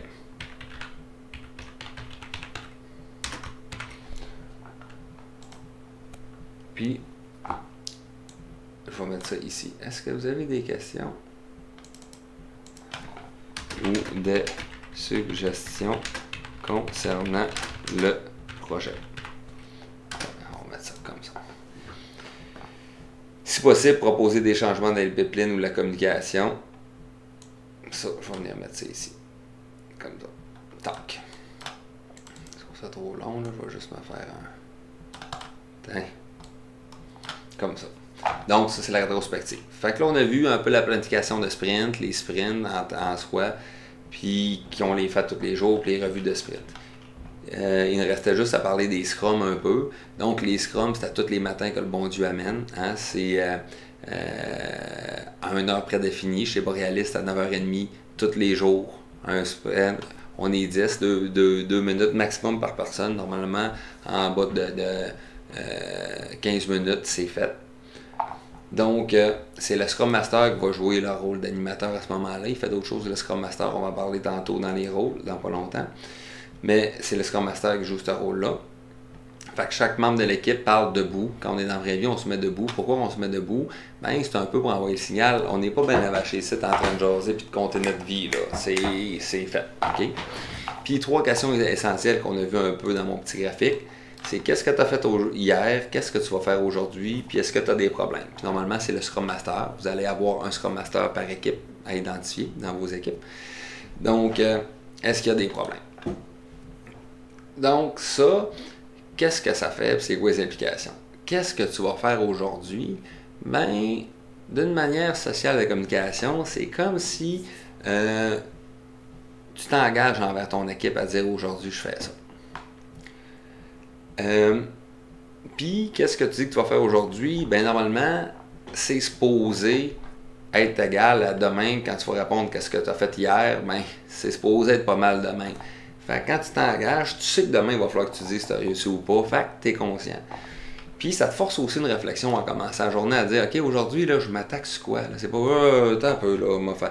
Là, tu t'arrêtes, là, parce qu'il faut que tu fasses un rapport. Fait qu'avant de commencer le scrum, tu as les idées claires. Puis aujourd'hui, gars, on va finir ça, mon travail là-dessus, je vais essayer ça, je fais telle tâche, tata. Puis, as-tu des problèmes? Ben ça allait vite. Voyons, pourquoi que ça, c'est pas encore fait? Gaétan. Puis, Gaétan de dire, là, ah, ben là, tu sais, ça fait 3 jours, je t'ai pogné là-dessus, un problème, tata. Puis, Natacha disait, t'aurais dû me le dire, j'ai une solution pour ça, j'ai un plugin, j'ai un coup de main, je connais quelqu'un, blablabla. Tu sais, fait que pour pas, c'est pour ça qu'on demande s'il y a des problèmes. Si quelqu'un commence à dire, tu devrais faire ça comme ça se met à jaser. Puis tout, le Scrum Master va intervenir, il va dire, hey, vos deux, après le Scrum, bouquez-vous un meeting. Next. Là, t'arrêtes. Pas que ça perde du temps. Parce que là, pendant qu'il y a deux personnes qui se parlent, il y a du monde qui ne sont pas en train de travailler non plus, ça crée du bruit, de la confusion, on commence à faire du task switching, on s'étale, on veut pas ça. Du task switching, c'est l'alternance de tâches que je vous parlais tantôt. Donc, c'est comme ça que ça se passe, un Scrum. On a le directeur de produit. Là, on a fini pour les Scrum. C'est correct, les Scrum, tout le monde? Ouais. Moi, j'avais une question. Vas-y, Phil. Dans les Scrum, est-ce que c'est vraiment important que tous les gens de toutes les sphères, exemple les artistes, les programmeurs, qui soient dans ce même Scrum-là pour dire ce qu'ils ont fait? Ou ça peut exister un système de Scrum, ou est-ce que c'est un Scrum juste entre les artistes avec le lead artiste, par exemple? Ben, ça dépend. Si ton équipe agile n'est composée que d'artistes, ça va être pour cette équipe agile-là. Mais si une équipe agile, au possible multifonctionnelle, tu veux tout, parce qu'en même temps, tu veux voir qu'est-ce que le monde sur quoi il travaille. Il y a aussi un facteur psychologique de crime, hier, Philippe, il a fini de faire la stand de ça va être cool, j'ai hâte de voir ça, ça a bien été. Ok, bon, Catherine a fini de programmer les highs de ça va, tu sais, il y a de quoi, là, Gaétan, il a fait tel dessin enfin, puis ça look good, je sais pas. Fait qu'il y a quelque chose de le fun à savoir, parce qu'on travaille pour un produit final, on n'est pas juste dans nos affaires, fait il y a un aspect psychologique là-dessus, puis il y a aussi le fait que des fois on travaille fort, puis qu'on parle pas à d'autres, on se sent un peu en pénitence. Ça fait du bien de savoir que tout le monde travaille fort à tous les matins, psychologiquement aussi, puis c'est un pour tous et tous pour une, tu sais. Il y a un peu ça là-dedans. Là. Ça répond à ta question un peu, Phil? Oui. Ouais. En fait, c'est que je comparais avec la situation où est-ce qu'à un moment donné, je me rappelle que dans le business, où est-ce qu'on était, à un moment donné, on avait décidé de faire juste des scrums avec les artistes puis juste des scrums avec les programmeurs. Puis moi, personnellement, ça me tuait psychologiquement parce que moi, j'étais intégrateur principalement dans la job, mais pas savoir, ils me considéraient comme un artiste, pas savoir ce que les programmeurs font. Moi, j'étais complètement perdu. Ok. Ouais, je comprends. Mais c'est pour ça qu'il faut être quand même assez haut niveau dans nos explications aussi, là. T'es pas supposé commencer à parler de bugs et de problèmes d'un Scrum non plus. Ça, c'est des meetings par après. Fait que c'est supposé lever un flag normalement. Mm-hmm. D'autres questions? C'est Scrum? Cool, parfait. Bon, on va parler vite des rôles et des autres notes. On a presque fini. Donc, puis moi, il faut que j'aille sortir ma récupération apparemment selon Google Agenda. Donc, directeur de produit PO pour Product Owner, ben, c'est la seule personne qui s'occupe du chutier. Seulement cette personne peut ajouter et prioriser le chutier. Ça ne veut pas dire qu'il ne peut pas consulter les autres avant de le faire, mais c'est les seuls qui commencent à toucher. Dépendamment des cas, ben, ça va être le client, le directeur de produit, le producteur ou le directeur créatif, souvent. Ça peut être peut-être d'autres choses aussi, on s'adapte, mais bon, c'est un peu ça l'idée. Le Scrum Master, lui, son rôle, ben, il anime les Scrums, mais son autre rôle super important, c'est qu'il va protéger l'équipe contre les intrusions externes. Fait que là, si moi je suis le boss de Borealis, puis là, mon Scrum Master, c'est Clément qui se trouve être mon directeur artistique, c'est lui qui a ce rôle-là. Si je m'en vais voir Tony, mon programmeur, puis je dis Hey Tony, ce serait le fun que tu me fasses une petite babelle, Clément va arriver et va Hey, not over my fucking body. C'est en français. Fait que lui, il va protéger l'équipe de ça, parce que si moi je commence à insérer des affaires dans une équipe autogérée qui est elle-même planifiée, ben la tour de Jenga s'écroule silencieusement. Et de manière invisible, parce que là, si vous échouez votre sprint, mais que moi, vous faites une estimation, puis moi je vous rentre du stock au travers en tant que patron, c'est dur de dire non à son patron, c'est le gars qui te paye. Fait que à ce moment-là, ben Agile fonctionne plus. Fait que le Scrum Master va aussi avoir ce rôle-là. Protéger l'intrusion externe, mais il peut aussi donner un coup de main pour d'autres choses, mais en règle générale, c'est lui. Étant donné qu'il est le Scrum Master, ben il a le droit de parler plus rough au boss parce que c'est le rôle qui s'est fait donner, puis il faut qu'il se permette des choses. Il va prendre quelqu'un qui a assez d'expérience, une bonne confiance, au product owner ou peu importe. Fait qu'il va faire ces deux choses-là. Puis là, je pourrais rajouter ceux-là qui ont travaillé, là, Tom Philippe, tout à l'heure, ont travaillé dans des équipes de développement informatique, des choses comme ça. Il y a aussi la job de Scrum Master. Là, on parle du rôle de Scrum Master, mais il existe aussi l'emploi de Scrum Master. Des fois, des équipes vont engager des Scrum Masters à temps plein. Ils ne font pas d'autre chose, c'est pas juste un rôle, c'est un travail.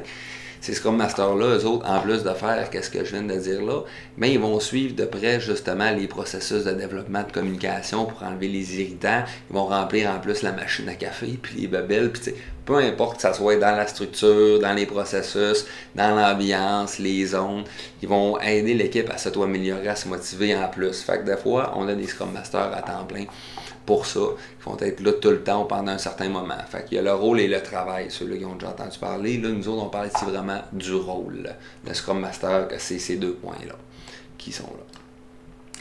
Finalement, avant de vous laisser et de lâcher YouTube aussi par le faire même, 2 petites choses que je veux vous parler. Les spikes puis les sprints de spike ou les semaines de spike. Fait qu'un spike, c'est quoi? Souvent, hein, on a plein de bonnes idées ou de trucs moins importants qu'on voudrait corriger. Ah, si le bonhomme rentre un peu dans le mur ici. Ah, ça, c'est pas la bonne couleur. Ah, ça serait le fun que ça bouge un peu. En cours de sprint. Puis si on se met à s'enfarger là-dedans parce qu'on a un toc comme moi puis qu'on veut tout régler et tout, ben notre estimation de sprint ne fonctionne plus non plus. C'est pour ça que moi, dans le chutier, ou à côté du chutier, mettons, pour pas, j'ai une place, un répertoire, où est-ce que n'importe qui a le droit de rentrer des spikes. Fait que les spikes peuvent être autant, je l'ai marqué mieux dans l'autre cours, là, c'est quelque chose de ça, genre c'est ici.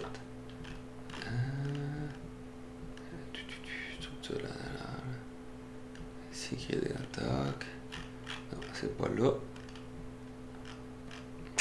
Ça, moi, j'avais écrit quelque chose là-dessus. C'est pas grave, ouais. Gestion, Remplir les identifiques, les bugs.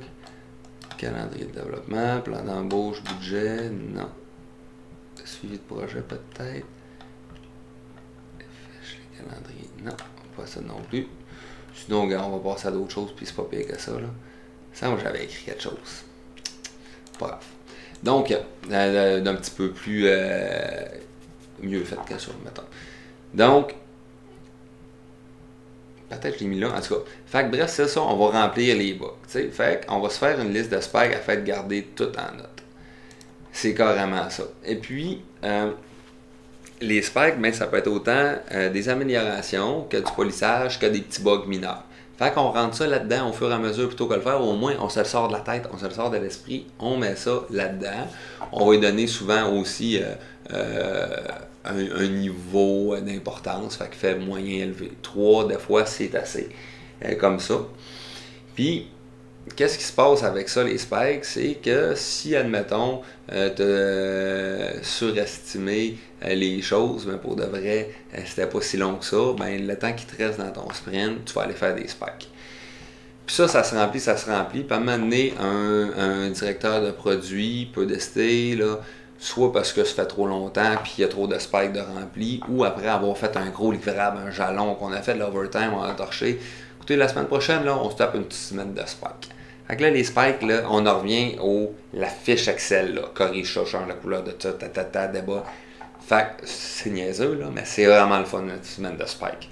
Et comme tout le monde prend le premier sur le bord, je le prends, clac, clac, clac. Puis là, t'as l'impression de clencher de la job, vite, plein de petites affaires. Puis tu corriges plein d'affaires, puis le jeu, t'as beaucoup de valeurs perçues qui se met à apparaître dans le jeu rapidement, parce que la majorité du travail, on la fait en dessous du capot. Beaucoup, ça prend beaucoup de travail pour avoir la valeur perçue. Puis des spikes, souvent, ça va être associé plein d'irritants, des polish, des affaires qui se placent, mieux placer des choses. Puis ça va vite, puis ça fait comme du bien. Tu fais pas de planification de sprint, tu fais pas de revue de sprint, tu fais quand même des scrums le matin. Bon, aujourd'hui, je vais m'occuper de ces spikes-là, je vais tomber là-dedans, Fait que tu te mets à faire des spikes. Fait que les spikes, puis les semaines de spikes, ça sert à ça. C'est une place pour le reste dans lequel on pourrait s'enfarger, mais qui n'a pas rapport avec notre planification de sprint. Puis c'est pas des bugs critiques ou rien. Ça va là-dedans. Autant les bugs, le polissage que des améliorations. Ce serait le fun si ça serait plus là. Du polissage et ça soit plus beau, rond, balancé. Bon. Fait que ça va être un peu ça. C'est quoi j'ai marqué? Si les gens sont trop d'avance, c'est ça. On peut se faire une semaine de spike de temps en temps. Fait que ça, c'est les spikes. C'est comme en extra, c'est quelque chose que j'ai rajouté dans le mode de l'agile parce qu'on a souvent ça. Quand est-ce qu'on fait ça? C'est quoi ces babelles-là? J'ai inventé comme l'espèce de fourre-tout. Tout le monde chez eux, ils ont un pot, un tiroir à cossin. Là. Là, tu mets les bébelles, les bobépines, les choses de plus, ça reste là, ça s'accumule. Tu sais pas où aller mettre ça. Mais les spikes, c'est un peu ça. On peut le voir de même un peu. Tu as des questions, ces spikes? Mais à quel moment, genre, qu'on découvre qu'on a des spikes à faire? C'est pendant que tu fais du développement, que tu joues, tu vois un petit bug, quelque chose, tu as le temps, tu es en train de tester de quoi. Ah, regarde cette affaire-là, c'est pas la bonne place. Ah, ça, c'est pas la bonne couleur. Ah, tu vas voir que ça se fait de manière complètement organique quand tu fais du développement. T'envoies. Les designers, quand ils testent aussi le jeu, ils envoient plein. T'sais. Ok. Puis ce genre de choses-là, y a-tu un endroit où est-ce que tu écris ça quelque part pour justement, si tu as des choses à faire, mais tu écris ça de côté, tu passes à autre chose? Ouais, moi j'ai un répertoire pour les spikes. Vraiment. Puis ça, toute l'équipe a le droit d'écrire dedans. C'est pas comme le chutier. Tu y rentres tout. Fait que qu'est-ce que tu vas faire? Tu vas lui donner un nom, tu vas lui donner un type, tu vas lui donner une petite description, puis des fois des screenshots quand c'est opportun. Clac. Tu fais une capture d'écran, clac, clac, clac, t'as fait ton spike, on continue le sprint. Si ça l'est sorti de la tête, tu sais que ça va être fait un jour, puis t'es hâte que ça soit à son tour de le régler, le vlimeux spike. Ok. C'est comme exemple, même des petits bugs, comme tu dis, lors du chargement, il y a un clipping. Genre, tu sais que le jeu fonctionne, mais c'est pas prioritaire, fait que tu mets ça, puis tu passes à autre chose. C'est ça, exactement. Puis des fois, quand le type, c'est des bugs, ça s'accumule beaucoup, c'est une autre bonne raison aussi pour comme faire, OK, bon, on va se faire une semaine de spike, mais de bugs, là, tu sais, là, pour en enlever un peu. Mais c'est juste que tant qu'à ça, ben, tu mets aussi toute l'équipe de développement pour faire du polissage, puis d'autres bebelles, pas juste les programmeurs, tu sais. Mais tu pourrais sinon juste faire des bugs, là, c'est sûr et certain. Mais oui, c'est en plein ça, Phil. Puis aussi, ben, qu'on a la recherche et développement, on en parlera un petit peu plus. Dans votre cas, vu qu'on utilise un framework Arc, ben, on n'a pas besoin d'en faire. On utilise les outils qu'on a déjà là, fait qu'on va pas là. Mais ça existe. Faire la recherche et développement, on va savoir c'est quoi le meilleur outil, le meilleur shader, la meilleure technologie réseau, on va se faire un nouveau système de magie, une fonction procédurale, un AI, peu importe. Ben ça, c'est dur à estimer, la recherche et développement. Fait qu'est-ce qu'il faut faire? C'est qu'il faut la timeboxer ou la mettre dans un cadre. Ça veut dire qu'est-ce qu'on va faire souvent, c'est qu'on va demander à un programmeur de dire bon, ben fais-moi une recherche pendant 2 jours sur toute la secteur de technologie qui existe. Puis fais-moi une courte description, une courte analyse. Qu'est-ce que ça mange en hiver, avantages, inconvénients, vite. Fait que là, pendant 3 jours. Après ça, au bout de 3 jours, s'il n'a pas fini, c'est pas grave. On se voit. Fait que là, le gestionnaire de produit, il revient. Il dit, OK, là, t'as fait 3 jours là-dessus. Montre-moi qu'est-ce que t'as fait. Puis il dit, ouais, ça vaudrait la peine que je continue. OK, je te redonne une journée pour continuer la liste. Ou non, OK, on arrête. On priorise. Laquelle qu'on aime le plus, le pas. On prend juste ces 3-là. Je leur donne un autre 3 jours à faire une analyse détaillée. Fait que c'est quoi les performances, les avantages, les inconvénients de chaque technologie, la facilité d'utilisation. Ou bien ça peut être aussi juste de la théorie puis des domaines sans que ça soit des technologies toutes faites. Ça peut être n'importe quoi. Quand on se met là-dessus, puis un coup que ça c'est fait, après ça on en revient au bas. Fait que l'idée qu'on fait de la recherche et développement, vu qu'on n'est pas capable d'estimer le temps, vu qu'on ne sait pas ce qu'on ne sait pas, ben c'est de la timeboxer. C'est l'encadrer dans définir, quantifier le temps qu'elle on reçoit, puis faire des petits coups, puis des rapports. Puis le gestionnaire de projet à un moment donné peut dire bon, on a assez travaillé là-dessus, on prend le plan B, c'est fini. T'sais, puis ça s'appelle juste ça, puis on passe à d'autres choses. Fait que c'est ça qu'il faut retenir avec la R&D Timeboxing. Donc, c'est pas mal ça. Donc, le cycle agile, on les outils récits, chutiers, épiques. Dans les sprints, ben, on va faire une planification de sprint. Pendant le sprint, on va faire une revue de sprint, une rétrospective, puis tous les matins des scrums. Il y a 2 rôles, c'est le directeur de produit et le Scrum Master au travers des sprints. Et le but, ben, c'est de répondre aux changements qu'on fait des sprints, dont des courtes itérations avec des choses testables et vérifiables, des petits livrables, que ça fonctionne tout le temps. C'est notre meilleur indicateur de progression. C'est aussi ça qui va faire quand on a une réflexion. Ah, finalement, c'est pas ça que je voulais dans le jeu, ça marche moins bien que je pensais. On va partir, donc on va être capable de s'adapter beaucoup. Fait que c'est très puissant quand c'est bien utilisé, des sprints. Il y a aussi des gens qui disent ouais, bon, on est mieux de faire des sprints de 4 semaines, comme ça on va faire moins souvent des planifications puis des revues de sprint, tu sais, fait qu'on perd pas ces temps-là, tu sais. Mais c'est un peu une vie de l'esprit. Au début, on perd beaucoup de temps qu'on n'est pas habitué, mais quand on est habitué de faire des planifications de sprint, des revues de sprint, ben planifier un sprint pour 4 semaines, c'est 4 fois plus long que planifier un sprint pour une semaine. Ça dépend juste comment que l'équipe est disciplinée et la revue, c'est la même chose. C'est juste qu'au début, vu qu'on cherche, puis le temps de s'installer, puis ça manque de discipline, puis on jase, puis tout, t'as comme tout le temps 1 heure qui est perdue à toutes les fois. Fait que cette heure-là, si tu le répètes 4 fois, c'est 4 heures plutôt que si tu le répètes une fois. Mais en général, bien discipliné, ça devrait pas avoir tant d'impact que ça. Juste, ouais. Fait que c'est pas mal ça pour la théorie. C'est-tu pas pire? Avez-vous des questions par rapport à ça? Une petite question, oui. Oui, vas-y, Fred. Juste pour être sûr. Mettons, quand il y a des épiques, on va les diviser en récits, ça ils vont dans le chutier. Puis le product owner, lui, c'est lui qui décide l'ordre de priorité, mais il change pas le contenu des épiques et des récits. Non, absolument pas. Il fait juste décider de la priorité. C'est ça. Qu'est-ce qu'il va faire les dingues. Ben, c'est lui qui va aller changer la priorité. Fait que le directeur créatif pourrait dire, Project Owner, hey, ce serait le fun que ça soit fait en premier, qu'on tasse ça, toute l'équipe. Il y a juste quelqu'un qui a les mains dans le chutier. Parce que s'il y a 2-3 mains puis ça change, on perd le contrôle. Ça prend une tête. Fait qu'il faut que ça passe par un vérificateur, un peu un entonnoir. Fait que, mais non, il ne décide pas du contenu normalement. Ça va être ceux-là qui vont écrire les récits, c'est n'importe qui de l'équipe de design. Fait que les designers, le directeur créatif, qui est aussi sur l'équipe de gestion en même temps, lui. Ça va être ça, les directeurs techniques, artistiques. N'importe qui est sur l'équipe de design vont écrire des récits. C'est juste qu'ils ne seront pas validés encore. Ils vont être juste dans le chutier, mais ils sont comme pas prêts. Fait que là, quand ils vont être ramenés aux bonnes places puis priorisés, là, ils sont prêts. Ça veut dire qu'ils sont prêts pour une planification de sprint, bref. La règle du pouce, c'est que l'équipe de design, normalement, a tout le temps du travail de préparer par environ 1 mois d'avance sur le calendrier de développement, au possible. C'est là-dessus qu'on se gagne. S'il y a assez de récits pour grosso modo 1 mois d'avance, c'est correct. Parce que si on planifie trop d'avance, on fait du gaspillage, on ne s'adapte pas au changement. Puis si on fait pas de récit assez, ben des fois ça va être dur d'estimer puis d'être prêt, donc il faut se garder. Fait que si on n'est pas capable de fournir par rapport à l'équipe de développement, c'est là qu'il faut dire à l'équipe de design, on monte un petit peu. T'sais, on va engager d'autres mondes pour nous aider à créer du travail un petit peu. OK. Donc, admettons, ça veut dire que si on fait notre calendrier de production, on va avoir nos épiques dedans.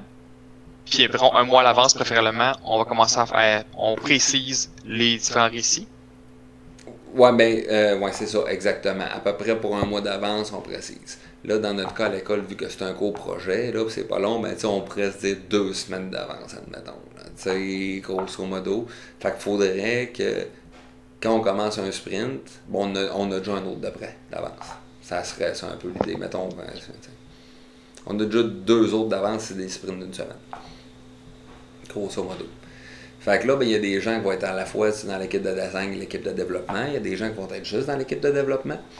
Il va y avoir des gens qui vont être à la fois dans l'équipe de design et gestion. Il y a des gens qui vont être juste dans l'équipe de gestion. Fait que ça, c'est des choses qu'on va organiser le travail ensemble à la semaine 4 là, qu'on va faire. OK. Puis toi, un dernier point pour les récits. Mettons, sur les récits, c'est créé par ceux qui sont dans l'équipe de design, mais tu as aussi dit que, mettons, les noms, les conditions de satisfaction, c'est le design. Ensuite, pour les points de vélocité et les tâches assignées, ça va être plus fait de pair avec les personnes qui vont effectuer les spécialistes. Ça, c'est l'équipe de développement, ceux-là qui sont concernés directement, qui vont découper les récits en tâches, qui vont s'assigner, ils vont estimer chacune de ces tâches-là. Et la somme des points de ces tâches-là va être les points du récit de vélocité, bref. OK. Merci. C'est à peu près ça, grosso modo. Moi, je pousse même la coche plus haut. Je fais, ça, il n'y a pas grand monde qui font ça, là, c'est moi qui ai développé. J'ai des types de poids. Donc, je divise les types de travail entre illustration, modélisation 3D, animation, design appliqué, programmation, puis audio. Parce qu'on ne veut pas faire du balancing fruity. Tu ne veux pas comparer des pommes avec des oranges, des pommes avec des pommes. Un 5 points de programmation, c'est pas la même chose qu'un 5 points de modélisation 3D, ça n'a comme pas rapport, tu sais. Fait qu'il faut que tu y ailles selon les types de travail. Là, je ne vous ai pas enseigné ça, mais je m'arrange jusque-là maintenant, là, dans la méthode agile. Est-ce qu'il y a d'autres questions? Ça va. Parfait. Fait que je vais couper mon enregistrement. C'est assez. Salut YouTube!